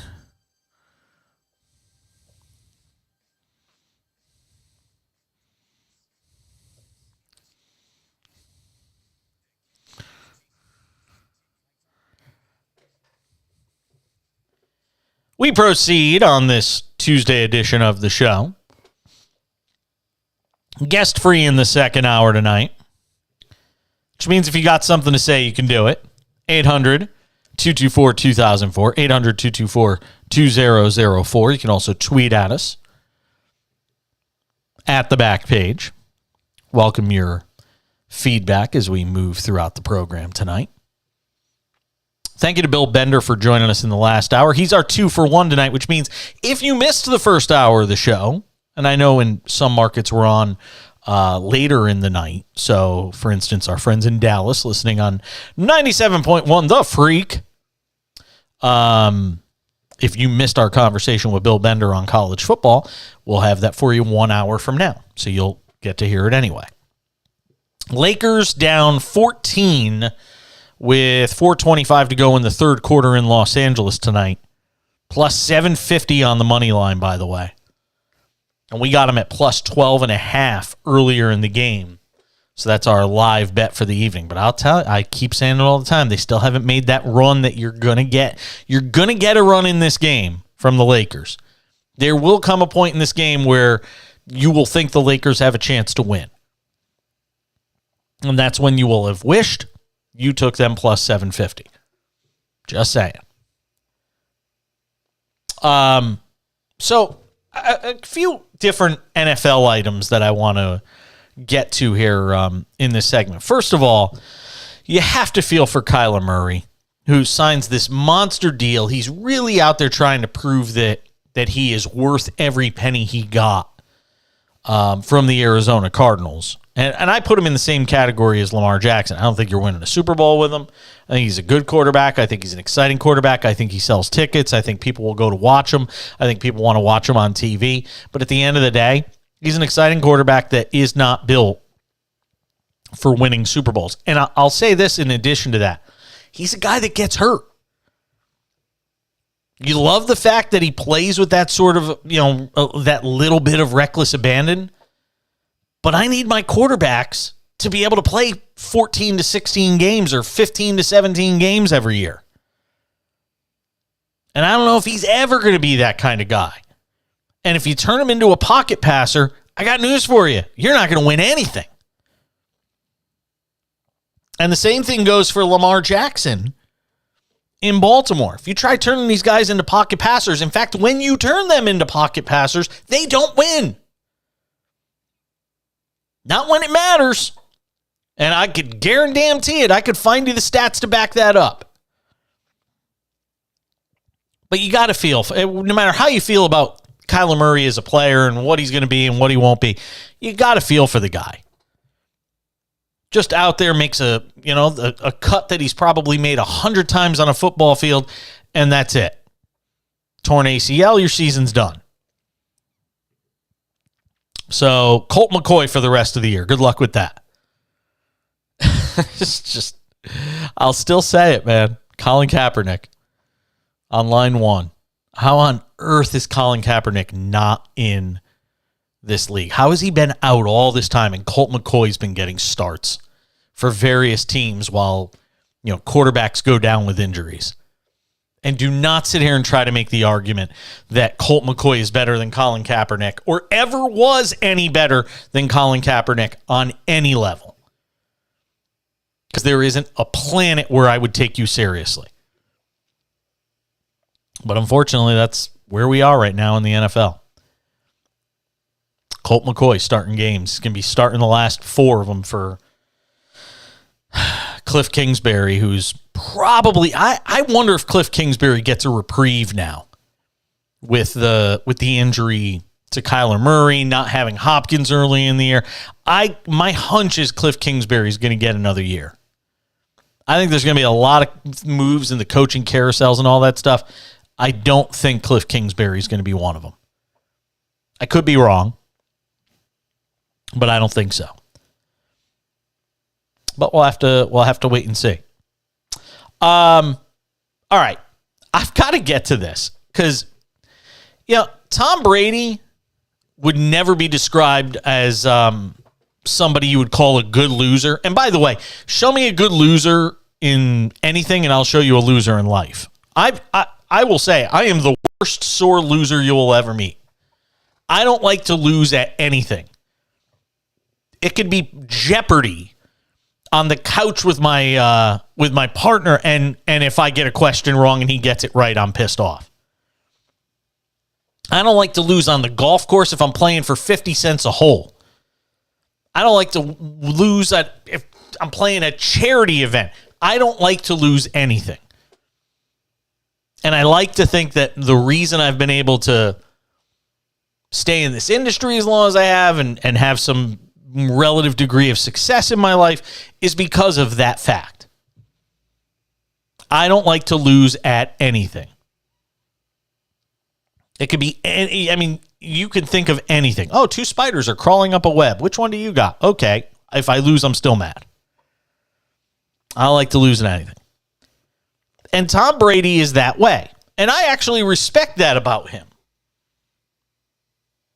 Sometimes I wish he would handle things a little bit differently, but I respect the fact that even this long into the game, at 45 years old, he's a guy who hates to lose. It just burns him. Tiger Woods is that way too. He's softened a little as he's gotten older and has a little more perspective with everything he's gone through. But Tiger Woods hates to lose, and I love that about him. I gravitate towards those kinds of guys. So when I see this story about Tom Brady, if you didn't see the story, on the most recent edition of the Let's Go podcast with Tom Brady that he does with Jim Gray, he has a whole bunch of guests on. I think he had on Tracy Morgan this week and Adam Sandler and a whole bunch of different guys.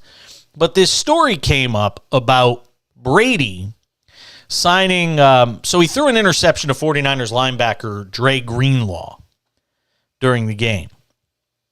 And after the game, Dre Greenlaw went up to him and said, "Will you autograph the football that I intercepted?" Now, I got to be honest. If I were Brady, I'd look at this guy and be like, GFY, man.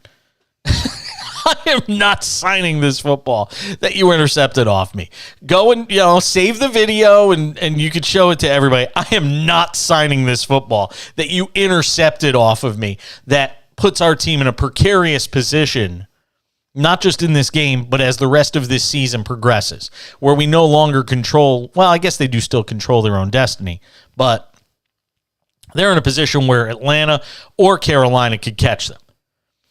But to Brady's credit, he took it and kind of accepted the idea of signing this football for this guy. First of all, I don't even know if I'm a player, if I would do that.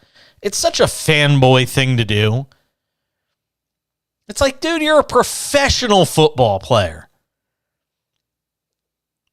I just think it's so kind of hokey for a player to go up to a guy after you just, sort of tore their hearts out. And I get it's all athletic competition and all that. But then to go and say, "Well, autograph this football for me that I intercepted off you." So Brady's response was on his podcast that he does, the show that he does. It was S for me, fill in the blank, rhymes with spit. It was spit for me, I'll just say, to be honest. It was complete spit. And then he laughs. Brady said on his Let's Go podcast with Jim Gray, "But I try to be a gentleman. No, actually, I mean, look, it was a great play he made. I'm happy he's got the ball," Brady said. "I wish I didn't throw it, but I'm trying to be a good sport because a lot of times I'm not a good sport." And that's the key line in this quote. I love a guy that can look inward enough and know who they are. And there's not a lot of guys that can do that. There's so many people that are surrounded by so many sycophantic suck-ups throughout the course of their career, telling them how wonderful they are, telling them how special they are. No, you're a good guy, Tom. Really, you are. That Brady in that moment, knowing that this is going to get blasted out everywhere in quotes and in stories and all this stuff, that Brady in that moment could say, "Because a lot of times I'm not a good sport. I can be a pretty bad sport." I have a lot of respect for him for being able to say that. Because it helps you to understand why he is who he is and why he's been so successful for so long in his career. "In the moment when they get me in the right frame of mind, I'm actually a good sport," Brady said. Greenlaw was shown on the Fox broadcast after the game talking to Brady as he was signing the ball, and the pair shook hands. "I went like a little fangirl," Greenlaw told reporters after the game. "I tried to soothe him up, make him feel better. Man, yeah, you're the greatest ever. All that good stuff." But he is, Greenlaw said. He added, "The worst thing he could tell me is no. I was always told, if you don't ask, you'll never know." That is very true. He told Brady, "I just want you to know you're the greatest ever. I've been watching you since I was 2 years old, man." Can you imagine Tom Brady still doing this, still slinging it?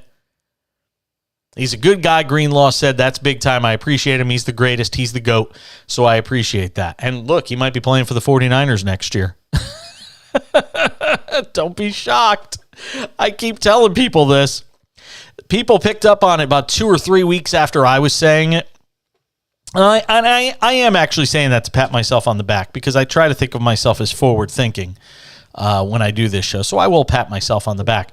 Before anybody was talking about the idea of Brady going to another team next year, I was saying it. And I've always felt that if this thing ends badly this year in Tampa Bay, he's going to play one more year. And I think it's in San Francisco, possibly Las Vegas.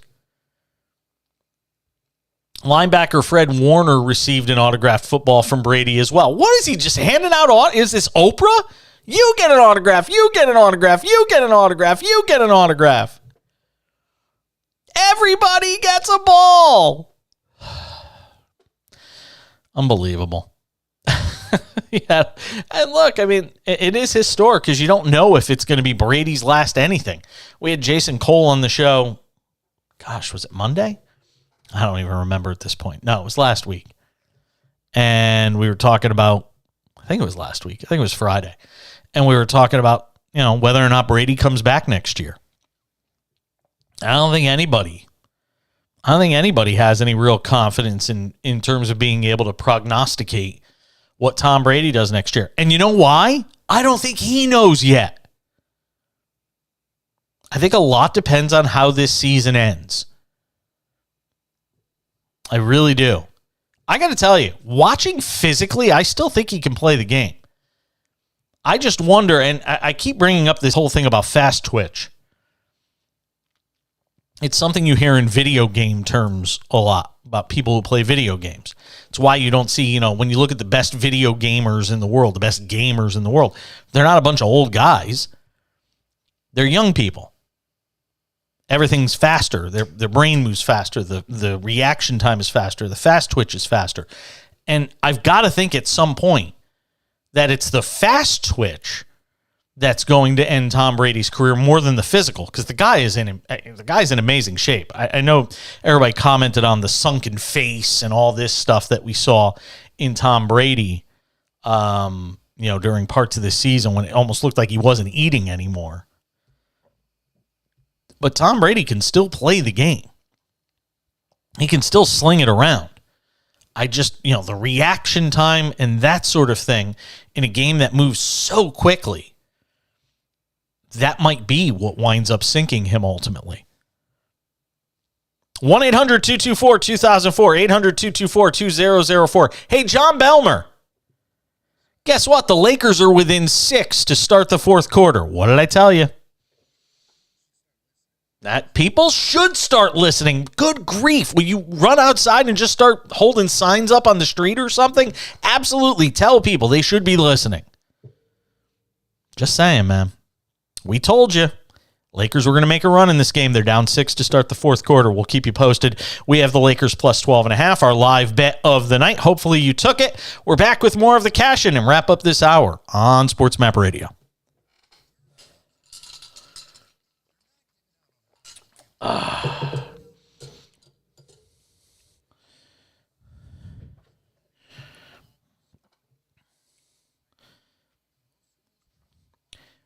Actually, the way I meant to say it is, show me a good loser, and I'll show you a loser in life. I do actually, but I do actually believe that because, and yes, and I'll tell you why. There shouldn't be any scenario where somebody can like losing. Or can find and I'm talking about somebody who's a competitor, somebody who's successful in life. I'm telling you, I could show you a million people that are successful in life and are terrible losers. They just don't accept it. I'm just not. You can lose great. Now there's losing. You can lose graciously or gracefully and still be you could still hate losing.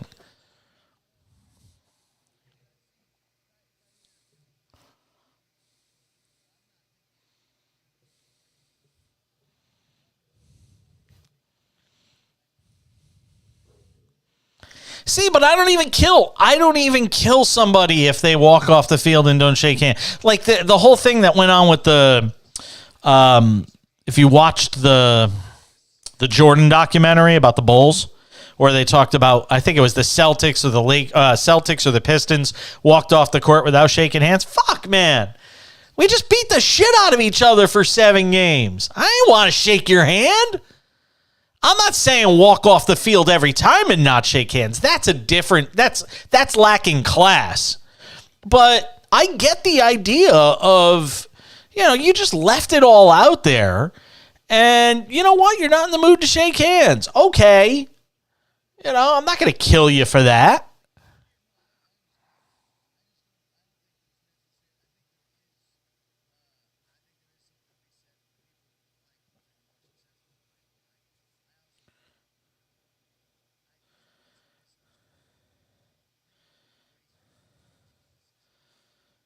Graceful, yes. But I think there's far too. Not necessarily but I think some people find it more acceptable than others.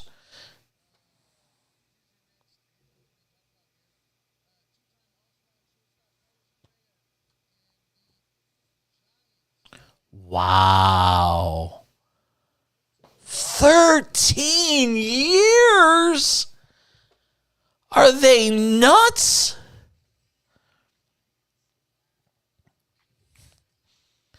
What is going on? Oh, my God.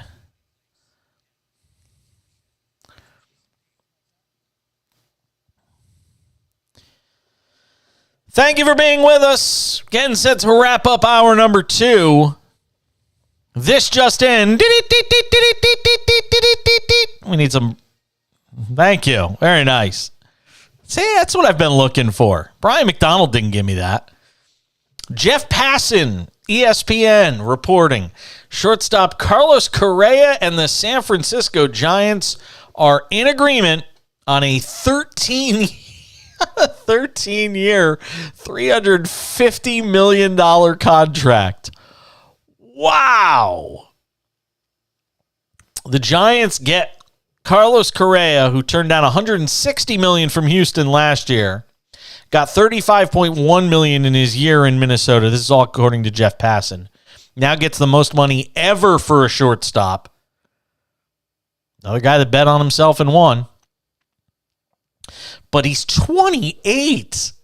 I mean, half of that deal is going to be good, and half of it's going to be a disaster. He's playing one of the toughest positions in the game. I mean, I think he's going to be great for the Giants, but they really paid a premium, man. The Giants were going to get somebody come hell or high water, and it wasn't going to be Mitch Haniger. That was their big signing in this offseason. Wow. We'll come back and continue the conversation. Hey, I got a point to make about Aaron Rodgers. What do you know? It's next on the Cash In, SportsMap Radio. Oh, look, the Lakers are down 1. I told you. Bleeding Christ.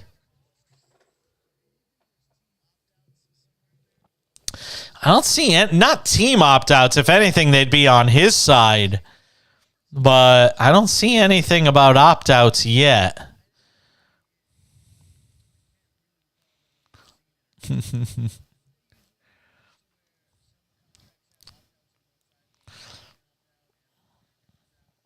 Yeah, I don't know.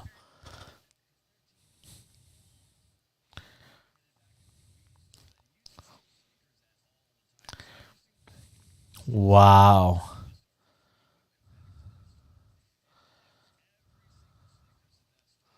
No opt-out, full no trade, according to John Heyman.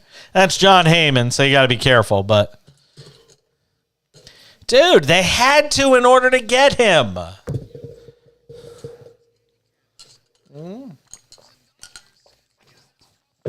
Look at the division they're in. They had no choice. I mean, how are you feeling if you're Colorado right now? You know what I mean? I mean, you're going to be the worst team in that division forever. Now, the only good thing about them is they've got prospects too.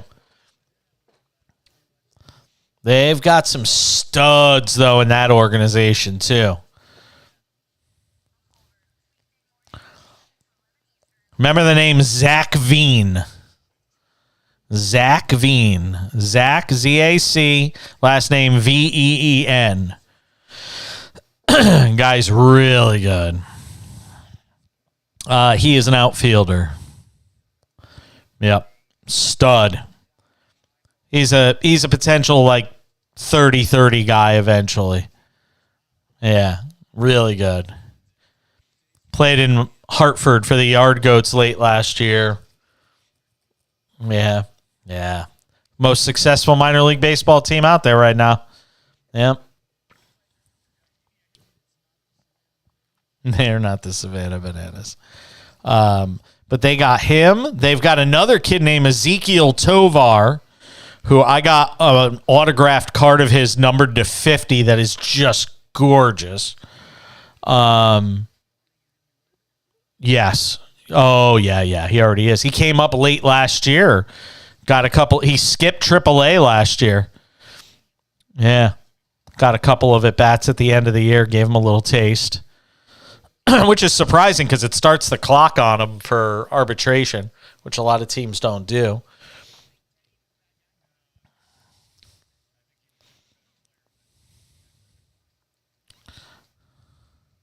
You know who's got no farm system? And the Cubs could be bad for a long time. Their farm sucks.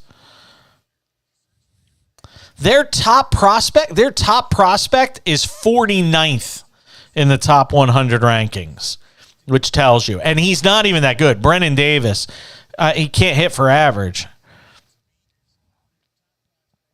He hit 180 last year in 178 at-bats.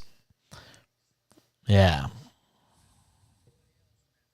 No. Well, in the top 100, let's see. They probably got one guy because the Yankees traded him. Yankees traded them somebody. There he is, Kevin Alcantara. Yankees dealt him over there in the deal for... Who was it they got? Who did the Yankees get him for? Fuck. Who did the Yankees get from the Cubs a couple of years ago? Rizzo. Yes, he was in the Rizzo deal. Thank you. Alcantara is really good. He had 273 last year in A-ball. He's gonna be really good. 15 and 85 last year. That's it. They got two guys in the top 100. That's it.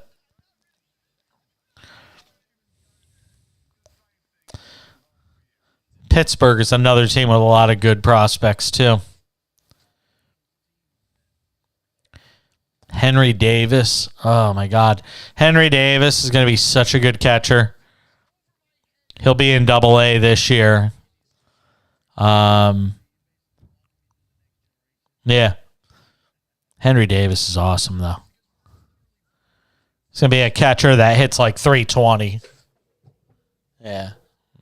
It's still early to say if there's much power because he's still developing. Lakers up 92-88. It's why you take them at plus 900. Ugh. Every fucking time. God, especially the Lakers. Ugh. Drives me bonkers. I'd make so much money live betting the NBA. Not anytime soon. I'm going to be at least 2 years in California. We are, but our top choice is still in California, and that's San Francisco. Seattle would probably be the other spot where it's legal. It's legal there. I don't know. I don't know what we're going to do. Part of us wants to stay in Palm Springs. We really like it here. we miss city life. And this is such a small town kind of vibe here.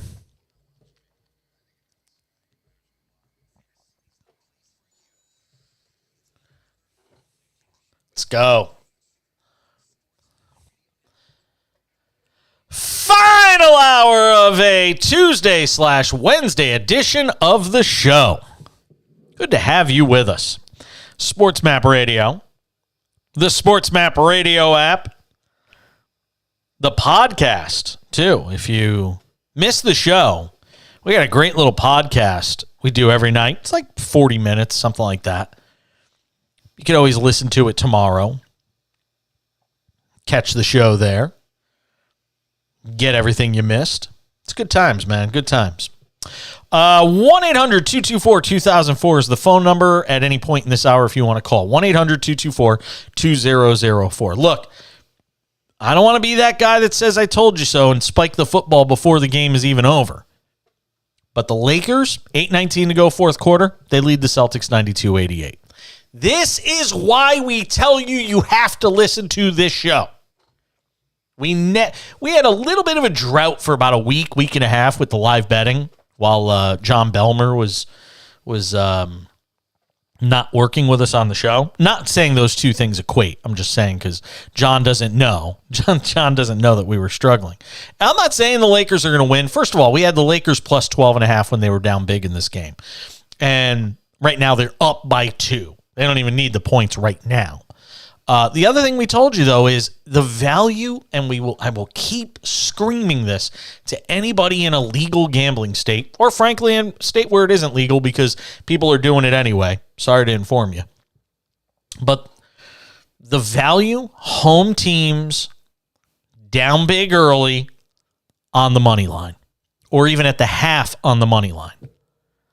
Lakers at one point in this game were, I believe, as high as plus 900 on the live betting money line.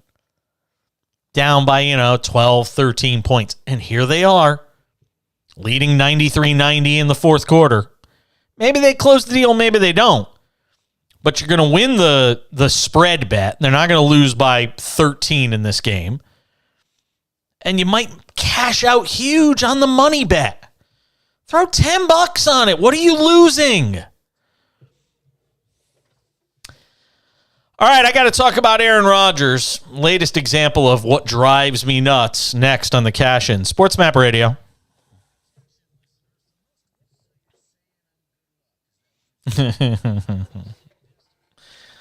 Nailed it last night, too.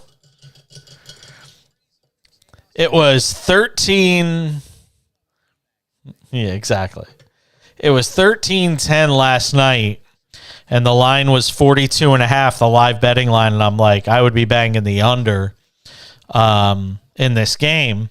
And then literally a minute later, the Patriots got the fumble return for the touchdown, and then they got another touchdown, and then it just stayed right at 40. So we still wound up winning.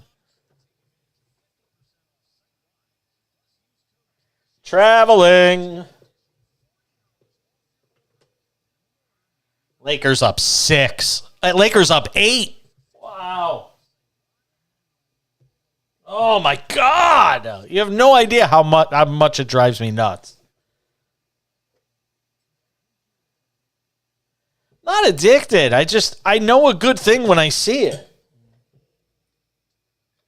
I'm telling you, the one sport you can consistently make money live betting is the NBA.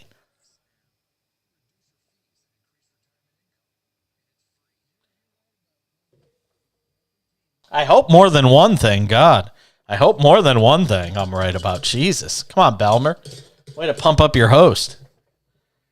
Yeah.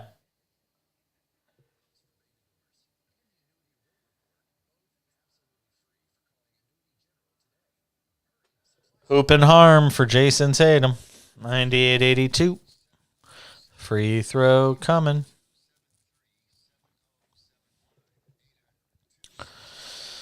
All right, let's see. Aaron Rodgers. Let's do this.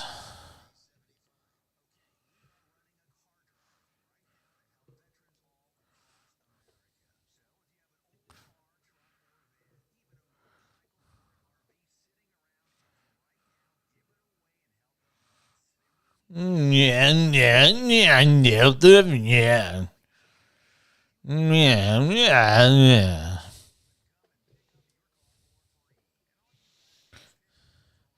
Let me tell you, it's free.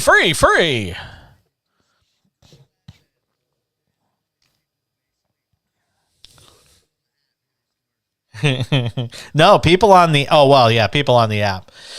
My video audience can't hear them.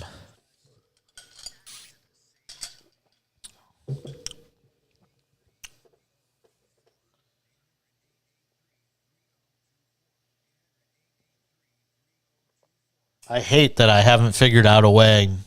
I mean, I know the way to get my video audience to hear the show, but it requires me getting another computer, hearing you, being able to hear you and the commercials and the music and all that.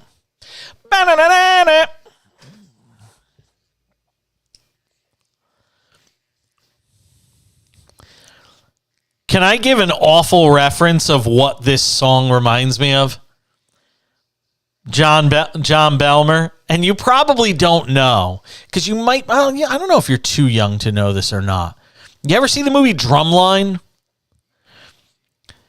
with Nick Cannon, where he's this crybaby drummer, and yeah, it's got its moments. But Orlando Hudson's in it. Orlando Hudson, is that his name? Yeah, the actor, Orlando Hudson, is in it. I think that's his name. Wasn't he a shortstop? I think it's named Orlando Jones. Maybe it was Orlando Jones. But anyway, in the movie, the competing marching band plays this during like one of the games. So every time I hear this stupid song, sorry, I'm not meaning to kill you for playing it, Belmer, but every time I hear this stupid song, I think of that scene in Drumline. I don't know why, but okay, fair enough. 1-800-224-2004, 800-224-2004. Lakers lead the Celtics 98-92. Free throw coming for Jason Tatum, but the Lakers doing some things on the break in that game, kind of upping the tempo. And say this about the Lakers, for the offensive woes and problems they've had this year, the defense has actually been pretty good. So if they can get the offense figured out, obviously nobody's picking them to win an NBA title or anything like that. But as I said earlier in the show, the Lakers at plus 9,000. Again, if you're looking for value, the Lakers at plus 9,000 to win an NBA title. Because I think anybody who makes the playoffs in the West has the potential to come out of the West. Because I just, the West kind of reminds me of the NFC this year. The NBA's Western Conference kind of reminds me of the NFC. I think there's a few really good teams, but I don't think anybody's inevitable right now in the Western Conference. I'm not saying that's where we'll be at the end of the year. I'm strictly talking about where we are. I'm just looking at this Lakers box score before I get into my latest gripe with Aaron Rodgers. Tatum's got 35, just hit a free throw, so 98-93. Tatum's got 35. Jaylen Brown's got 20. And that's about it. Everybody else is struggling for the Celtics. Anthony, you want to know what the difference is with the Lakers, by the way? They're 11-15, by the way. So we're not talking about a team that's threatening anybody anytime soon. But you know what the difference is in the Lakers? I watched them beat the Bucks the other night in Milwaukee, and you're watching them beat the other great team in the Eastern Conference, the Celtics. It's Anthony Davis, and Anthony Davis. And as he goes, not LeBron, as Anthony Davis goes, so will the Lakers. When he plays at this level, this MVP caliber level, as he did last, I believe, Friday night against the Bucks, the Lakers are a tough team to beat. And tonight, Russell Westbrook, 24 minutes off the bench, 12 points, 11 rebounds, 5 assists. You'll take that every day. I don't care if he's 3 for 10. But tonight, Anthony Davis, 35 points, 10 rebounds, 3 assists, and there's still 4.5 minutes to go in the game. And the Lakers are up 8. Lakers are going to win this game. Told you, man. Money line bet. Take them on the spread when they were getting 12.5. Now the live betting is Lakers minus 9.5. I don't know if I'd touch any of that, but Lakers pouring it on. They have outscored the Celtics in the fourth quarter tonight, 23-5. I mean, wow. Talk about a collapse from Boston. Outscored 23-5 in the fourth. That's a team that's tired on the West Coast. That's what that feels like to me. That's what that feels like to me. Two teams will meet again in Boston on January 28th. But you're seeing some good signs for the Lakers. Not saying they're world beaters or winning any NBA championships or anything like that, but you're seeing signs from the Lakers. Signs of life. And they're shooting almost 51% from the field tonight. All right. Over to Aaron Rodgers, if I may, for a minute. I want you to imagine that Aaron Rodgers was a guy that's been in the league 3 or 4 years. Okay?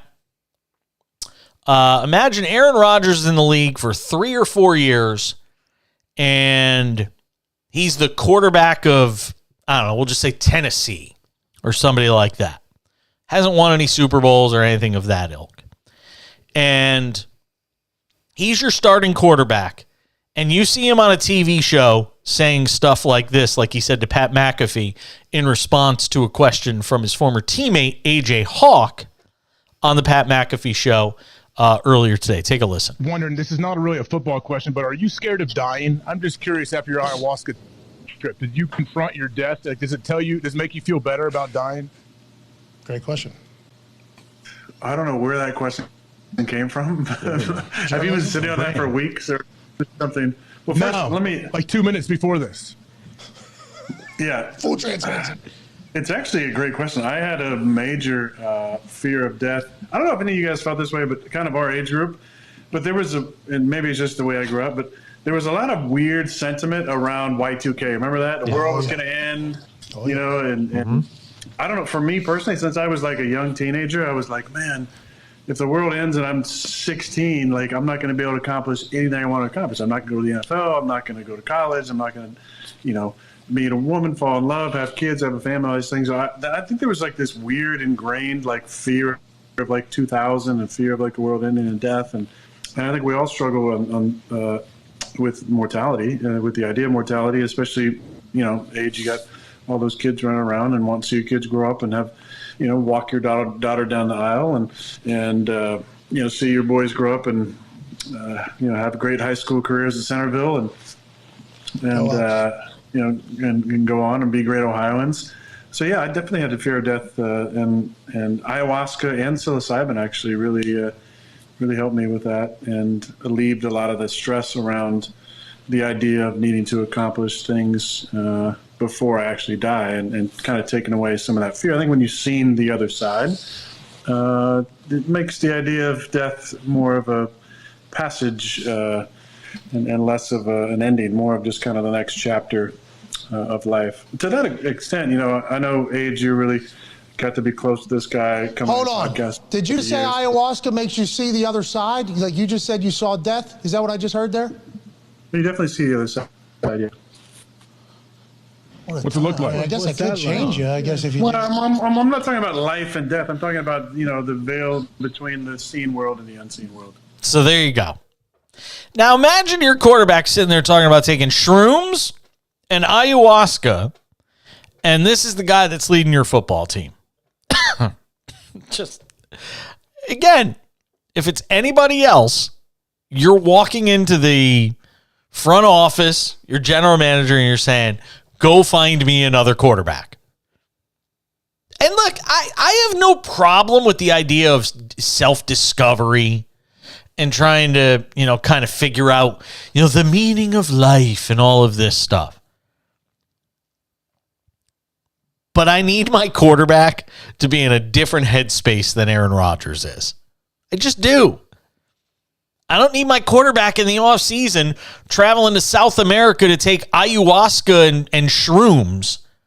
I need him on the practice field with my rookie core of receivers and a couple of veterans that are on this team and getting on the same page. Because look what's happened late this season.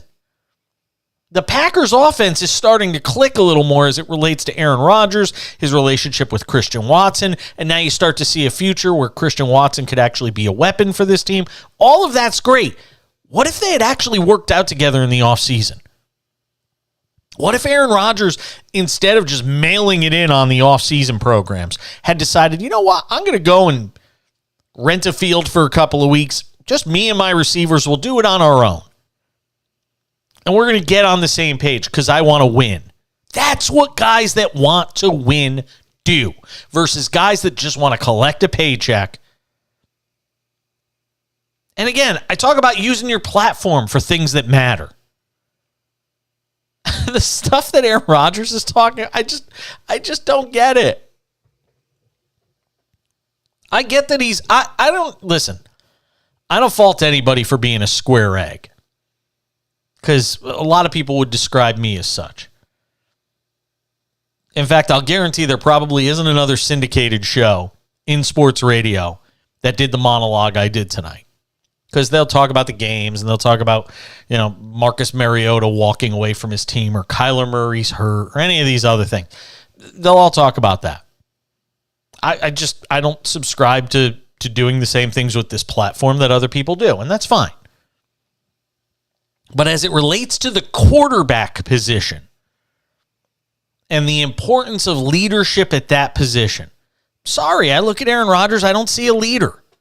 And I know some people could say, well, you lead by doing. He's out there putting his body on the line every week. But where was he in the offseason? When he's whining about who this team drafts and who they don't draft and letting Devontae Adams go and all that stuff. Where was he during the offseason to figure out what he had with these receivers? Where was he? He was off hallucinating in the woods somewhere in South America. And you can't get around that fact when you do the autopsy on this Packer season. You can't just talk about what happens between the lines for 17 games. You have to be able to discuss everything leading up to it as well. And that's why, for me, Packers got to move on. Aaron Rodgers is more interested in spending an hour every week with Pat McAfee and talking about whatever the hell they talk about week to week on that show.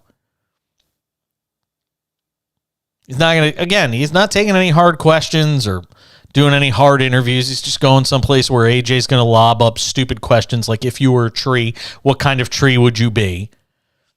And Pat McAfee go, whoa, man, totally cool, bro. It's just a joke. The Aaron Rodgers thing, it's a charade in Green Bay. I feel for you, Packer fans, because this is a wasted year in Green Bay. And if he comes back next year, it's going to be another wasted year where you're not going to find out about the future of this franchise at all. As it is this year, you're losing out on valuable time to figure out what the hell you have in Jordan Love. But hey, man, Aaron Rodgers is cool. Dude, shrooms, ayahuasca, I saw the other side. Speaking of the other side, we'll tell you what's going on with this Lakers-Celtics game. I'm Jason Page. It's the Cash In on SportsMap Radio.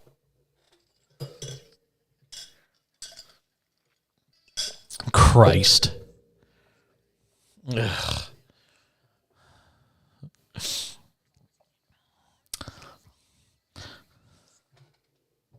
Ugh. It's just such a joke. I'm telling you, I made the point last week. That franchise is functionally dysfunctional. Nobody talks about, because of all the winning they've done over the way he sort of basically dictated the terms by which he plays and all that stuff. He has set back that franchise at least 2 years. Because he should have retired. He should have retired because he doesn't want to play anymore. He wants to play, but he doesn't want to do everything outside of it. No. Shit. Yeah, do that shit when your career's done. You know, it's one thing if in the offseason you're Tom Brady and you're doing, the match, or you're, entertaining other opportunities and starting to figure out what you do after your career. But going off and doing that shit, it's stupid. It's just dumb. Big possession here for the Lakers.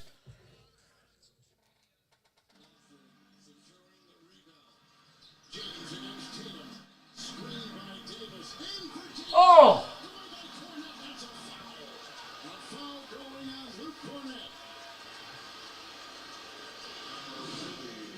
2 big free throws here for Anthony Davis. They did a nice pick and roll with LeBron and AD just now. LeBron's got 31, AD's got 37. Tatum's got 40. So much fun. I love games like this. I just love the fact that there's intensity. No, that game against the Bucks Friday night was a playoff atmosphere. That game, I watched that game start to finish. That game was awesome.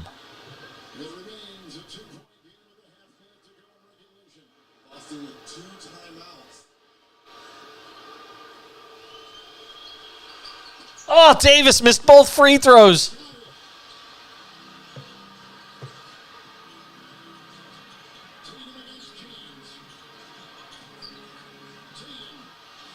Oh, my God. The shot that Jason Tatum just hit. Oh, my God.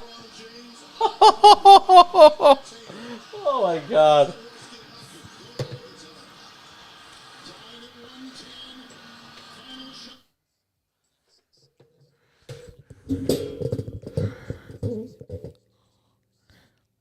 Oh, we're going to overtime in Los Angeles. I was just about to ask you to just handle the first few minutes of the segment, Belmer. I want to watch the game. Oh, Jason Tatum just hit a fall away turnaround jumper, I think in LeBron's face, with LeBron like in his face, to tie the game at 110. But that's not the killer if you're the Lakers. With basically like 29 seconds left, Anthony Davis goes to the free throw line with the Lakers up by 2, and he misses both free throws. Oh, kids, Uncle Jason will always tell you, practice your free throws. I mean, Anthony Davis is a pretty good free throw shooter too.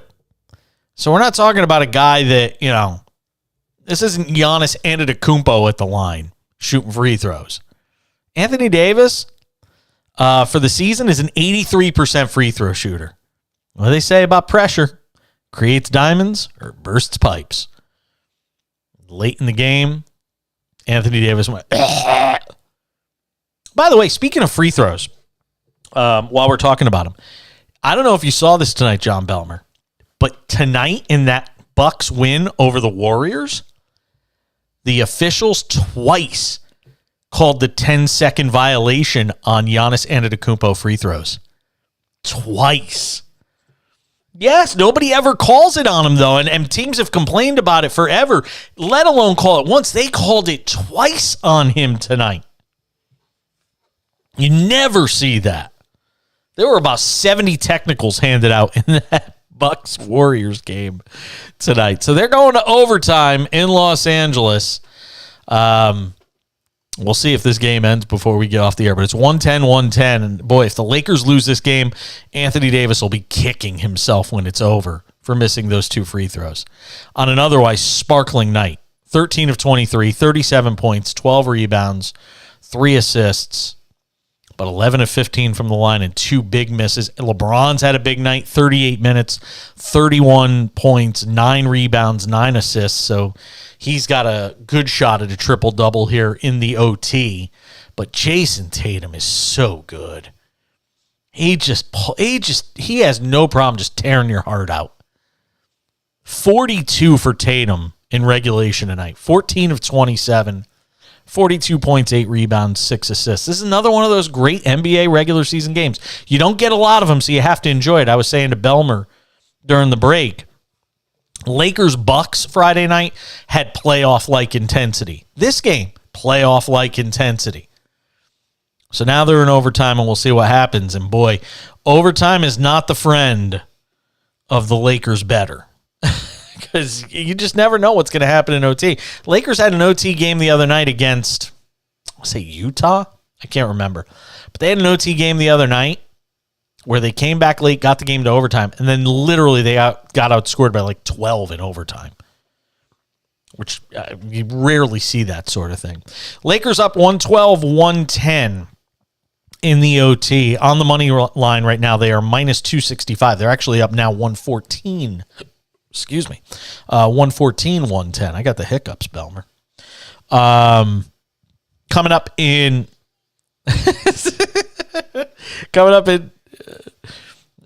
just Coke with some coffee in it. And I mean Coca-Cola with some coffee in it. Not the actual Coke. So anyway, I got a story to tell, but I'm not going to tell it tonight. So 114-112, Lakers on top of the Celtics, and we'll keep you posted. Coming up in 8 minutes, our 2-for-1 tonight. Our buddy Bill Bender will stop by the show. We'll get some thoughts with him on the college football, the passing of Mike Leach, which I opened the show with tonight, just talking about his passing and sort of in conjunction with the passing of Grant Wall. Not that the two are similar in any way, shape, or form. But both gone way too early in life. And just some perspective on it. If you missed it at the top of the show, make sure to check out the Cash In podcast. We talked about it a great deal at the start of the show tonight. The Cash In podcast available on all podcasting platforms. Wow. Celtics lead the Lakers now 115-114. They're throwing haymakers at each other, Belmer. Woo! Oh, LeBron just missed a 3. That's not going to help. So we'll see what the Celtics do here in this game. But we told you to take the Lakers plus 12.5 when they were down big early. And that bet looks like a lock unless something crazy happens in this game. And we loved the Lakers on the money line, but overtime is not the friend of the Lakers money line bet. Because in an OT, you just never know. You just never know. You know what I was just thinking about? Hey, Belmer, is Kemba Walker playing anywhere right now? I don't think he got signed. Yeah, I don't think he got signed anywhere. I don't think he ever got signed anywhere. It's kind of crazy. The Knicks let him go after last season, and I think there were some people that were wondering if he would sign or if Isaiah Thomas would sign anywhere. I don't think either of them wound up anywhere. I don't think Kemba Walker signed anywhere.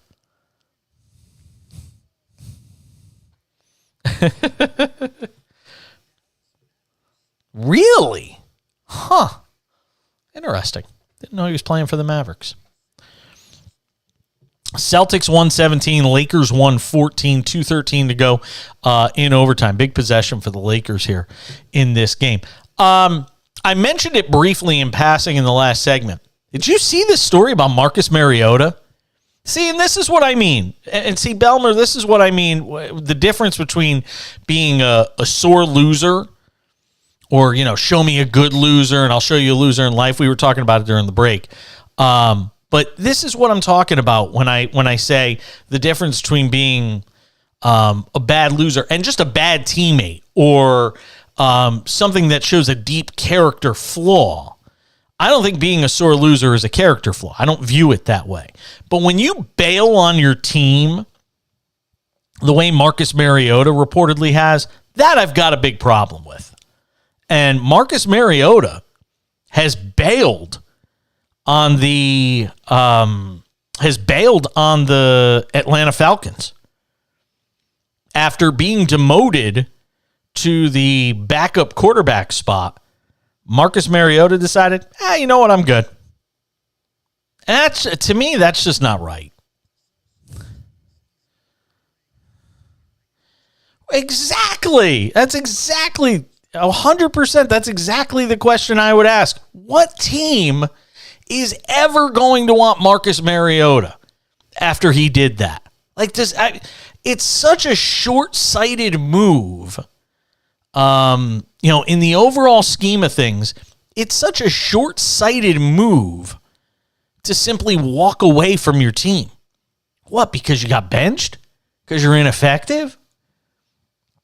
It blows my mind. Marcus Mariota has left the team. They've put him on injured reserve as a result, which means his season's over.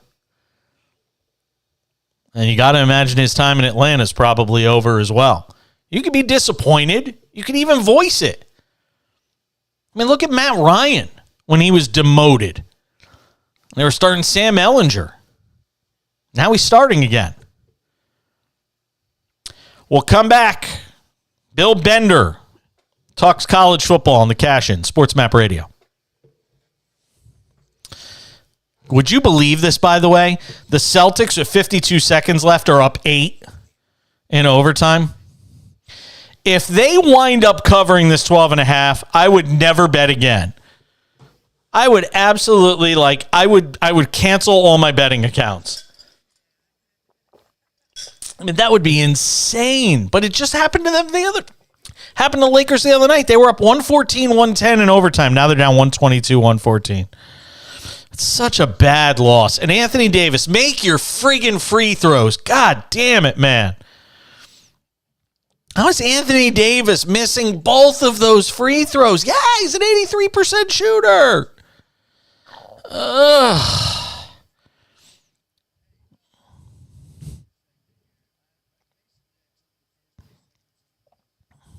Yeah.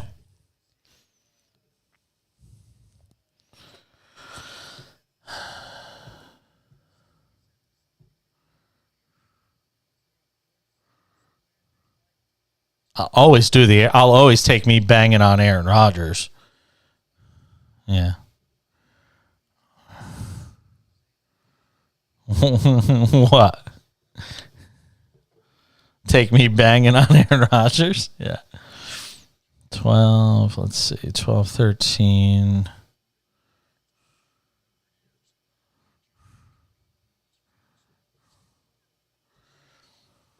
Let's get to the chorus here. I started writing an autobiography. I'm a Nickelback fan. Good job by John Belmer queuing this song up. I was writing a book. I was listening to this ad about writing a book. I was saying I started writing a book. If today was your last day from Nickelback. We were talking about it in the first segment with the passing of Mike Leach. Funny enough, I had an external hard drive that it was on that just crashed several days ago, a few days ago. It might be still retrievable, but I was making the point about, I don't know right now where it is. Well, essentially living each day like it's your last and trying to impact the lives of others. And, in vastly different ways. All right. Grant Wall and Mike Leach did that. All right. And I think that's the one, I guess, the big takeaway from the passing of both of these guys in the last all right. We're good on my end. Is kind of left on me, and the market's sort of left on me. I want to bring in Bill Bender, who does a terrific job.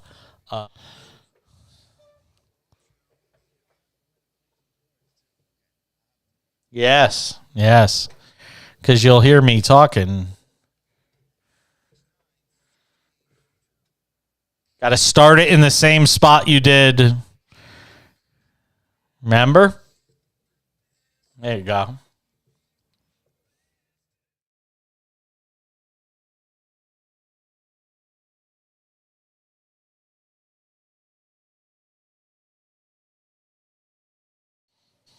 Let's get to the chorus here. I admit it, I'm a Nickelback fan. Good job by John Belmer queuing this song up.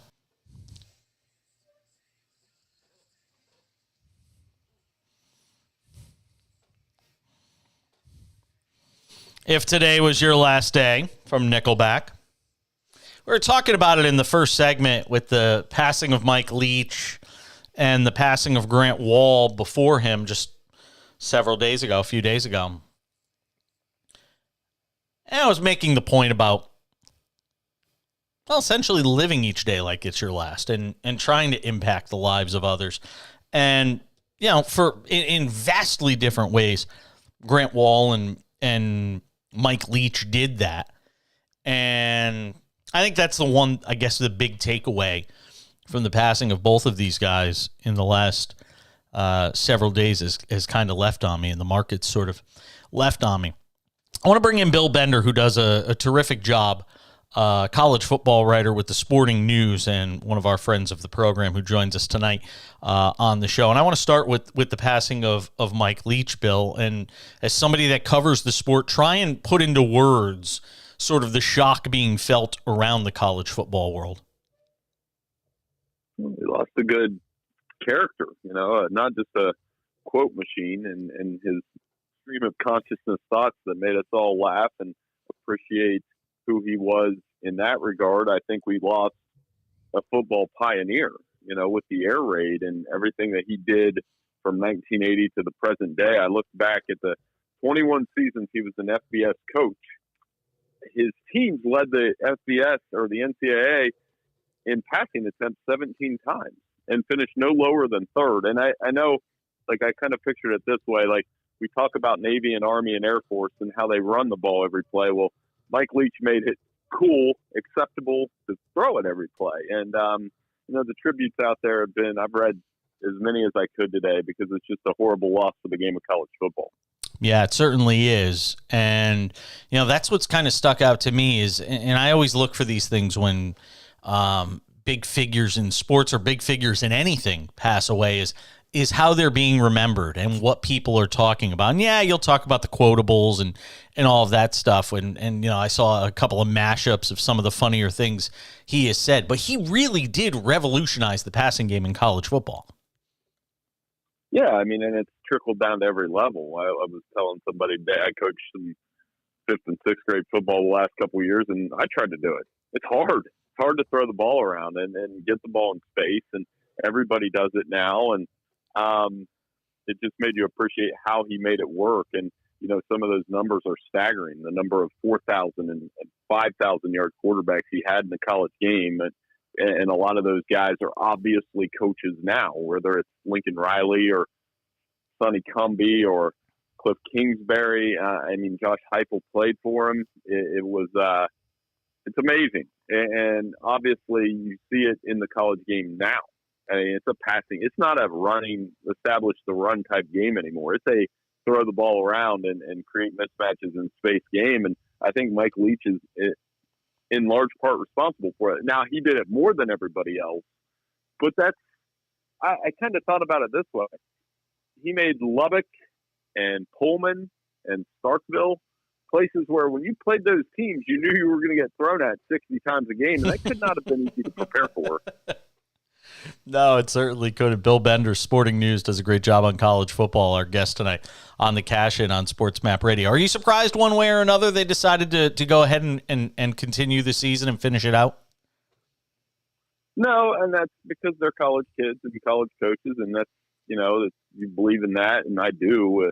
In sports, you have those emotional moments, and I'm sure they'll play hard, and it's not ironic by any means, but they're going to be playing a team that likes to run the football and play physical football, and that clash of styles is something I was looking forward to in this bowl game. And now with the, hopefully they can pay a fitting tribute to Coach Leach, and you're seeing some of that today. I saw somebody hung a pirate flag at half staff at their stadium, and it's just a small token. The thing that's really hit me is he was only 61 years old, and life's short and those kind of things. You hear all those cliches. He certainly didn't offer cliches. He offered awesome monologues, but that makes you think a little bit how young he really was.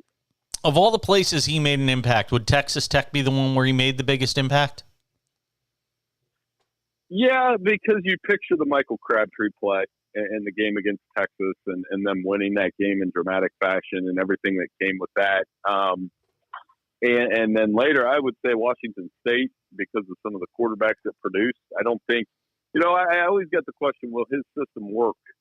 And it obviously worked in the Big 12. Then he made it work at Washington State. And as far as Mississippi State goes, remember he came right out of the go, and they lit up LSU. And that in the toughest division in college football, they were good enough to win 8 games this year with that system. So there's no debate as to whether or not that system works. Bill Bender, our guest college football writer, does a great job with the Sporting News, joining us here on the Cash-In on the day that we learned that Mike Leach had passed away. Switch gears over to some other college football items that I wanted to get to. In terms of, the Heisman, did the vote break down the way you thought it would?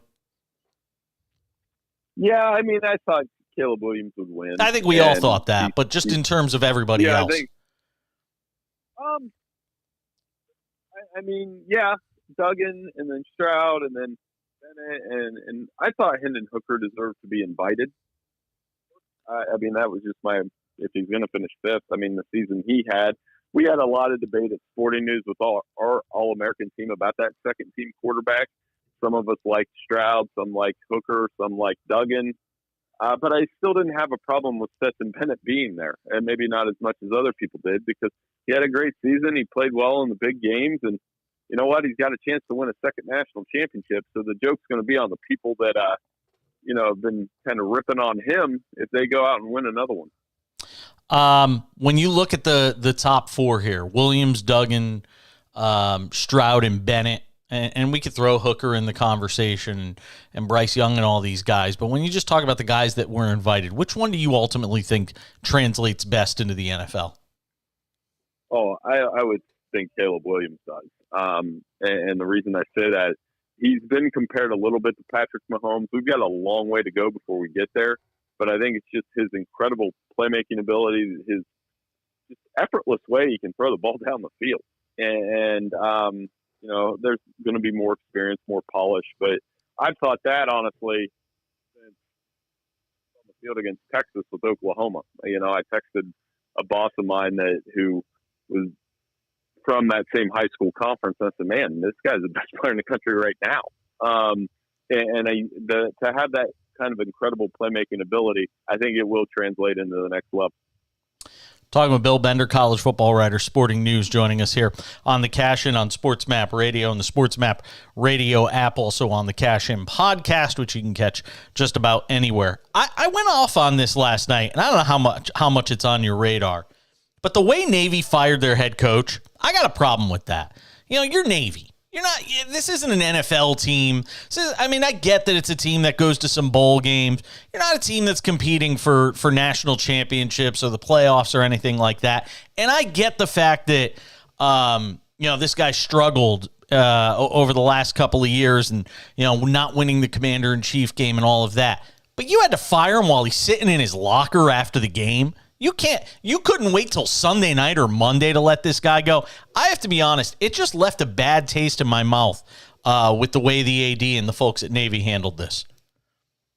Yeah, with Ken Niumatalolo, it's going to be interesting to see where they go next and how he offered that program a sense of steadiness. Now, yes, they did have a couple down years the last few years, but and the other 2 academy programs are very competitive, with Monken at Army and I almost said Fisher DeBerry. Troy Calhoun, obviously a Fisher DeBerry disciple of sorts, playing at so I mean the stakes in that are raised. The Commander-in-Chief trophy is very very important, but like you said, you want to wait till Monday. That also happened to Herm Edwards this season, which was not the greatest look for Arizona State.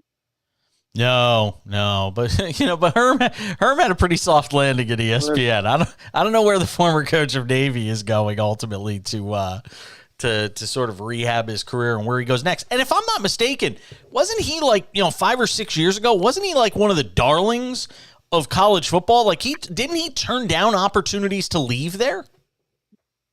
Well, yeah, and I know we do our 1 to 131 coach rankings every year, and he was one of the higher ranked group of 5 coaches. We would always have him in the 50s or 40s, which was hard to do when you do those ridiculous lists that I do in the summer. But yeah, it is a little bit of a stunner because I've talked to him a few times. Very nonsense guy, had that program, and to be a coach at one of the academies, you got to kind of be a no-nonsense guy. So it is a little puzzling. I get it. From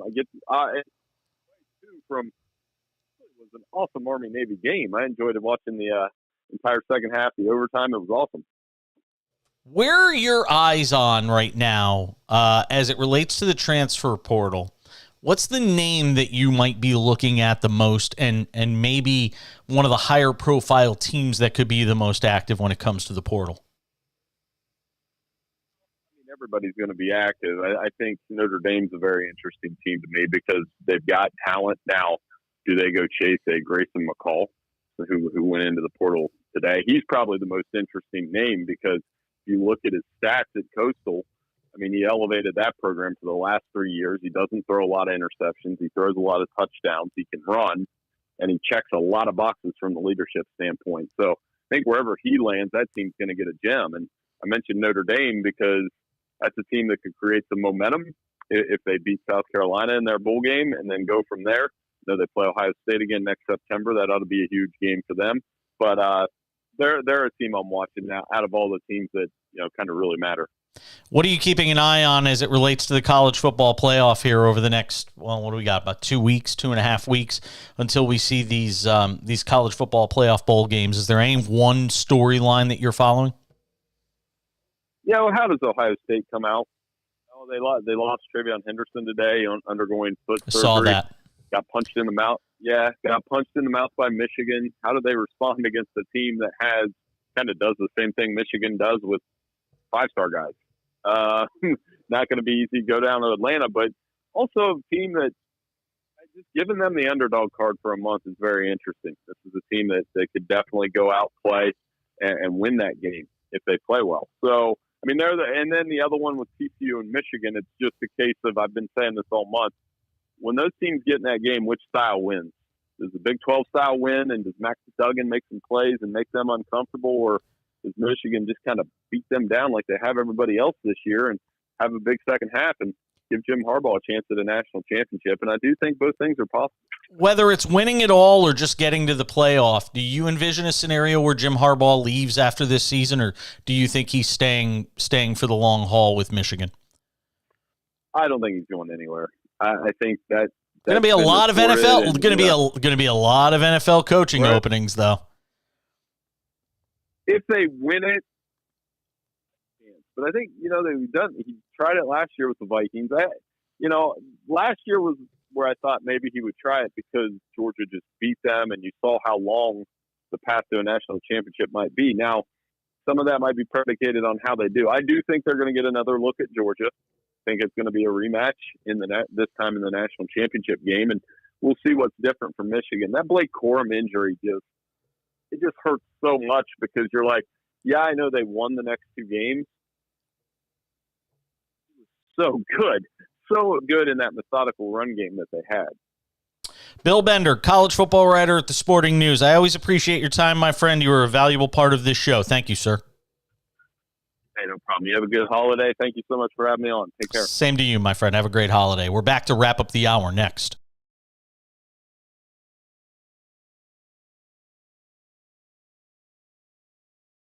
All right. All right. I was just watching the guys on Inside the NBA debating, what the Lakers are going to be. Like, Shaq thinks they're a playoff team. Barkley's like, everybody makes the playoffs, so who cares?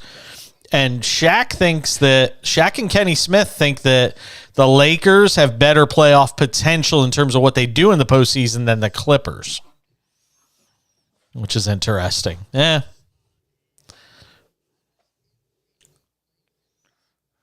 Yeah. I think they do. Well, so far he's not. Throughout Aaron Judge's entire career, everybody was always like, well, he's going to get hurt. Well, you know what? He was totally healthy this year.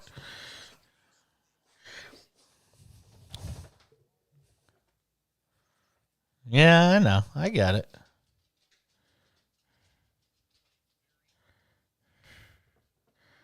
Which one is this?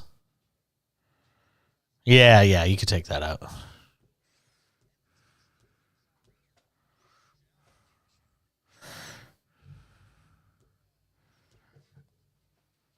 Well, like I said, I'm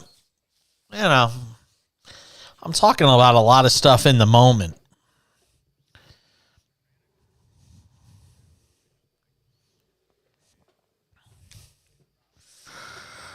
In the midst.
So our bet is a winner.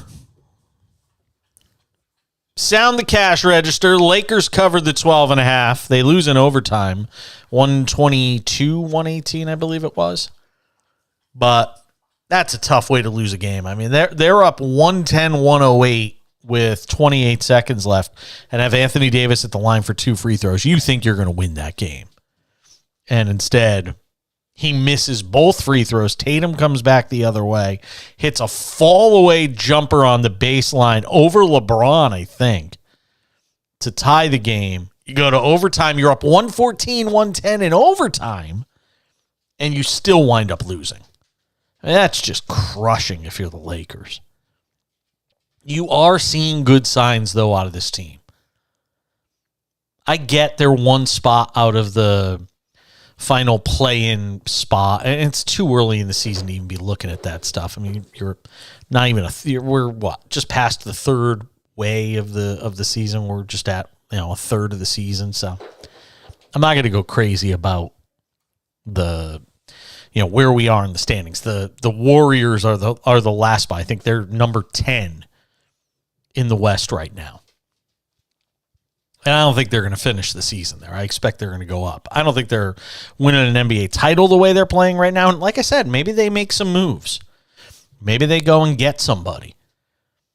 I'm fascinated to see what they do. Like I said, with that payroll and that roster, coming off of a championship and what the expectations are there, this team is vastly underperforming right now. You're not going to fire the head coach. You're not going to fire Bob Myers. What are you going to do?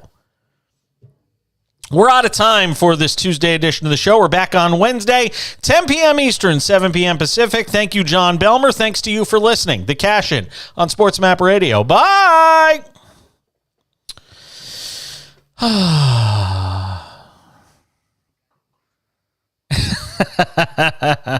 Yeah.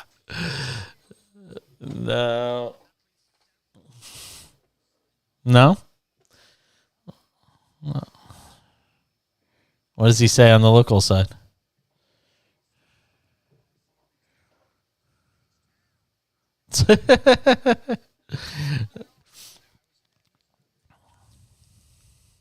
Okay. I've been doing it forever. All right, so you got marching orders for the podcast, and cool. Yeah, it's fine. Show hours. Okay, cool. All right, I'll talk to you tomorrow. Thank you for your help, as always. Good to work with you again. All right, be well. All right, bye-bye. To our viewing audience on all of our different video platforms, thanks for checking us out tonight. that does it for the cash-in. We're back on Wednesday night, 10 p.m. Eastern, 7 p.m. Pacific, working on some guest stuff. Hopefully we can announce it soon. Thanks for being part of the show. I'll see all you guys later. Have a great night. Stay safe, and do something kind for somebody tomorrow. I think that's good advice to start giving. Do something nice for somebody, a stranger, anybody. Yeah. Check out the podcast if you miss any of the show, and I'll see you all back here tomorrow night. Have a great night. Bye.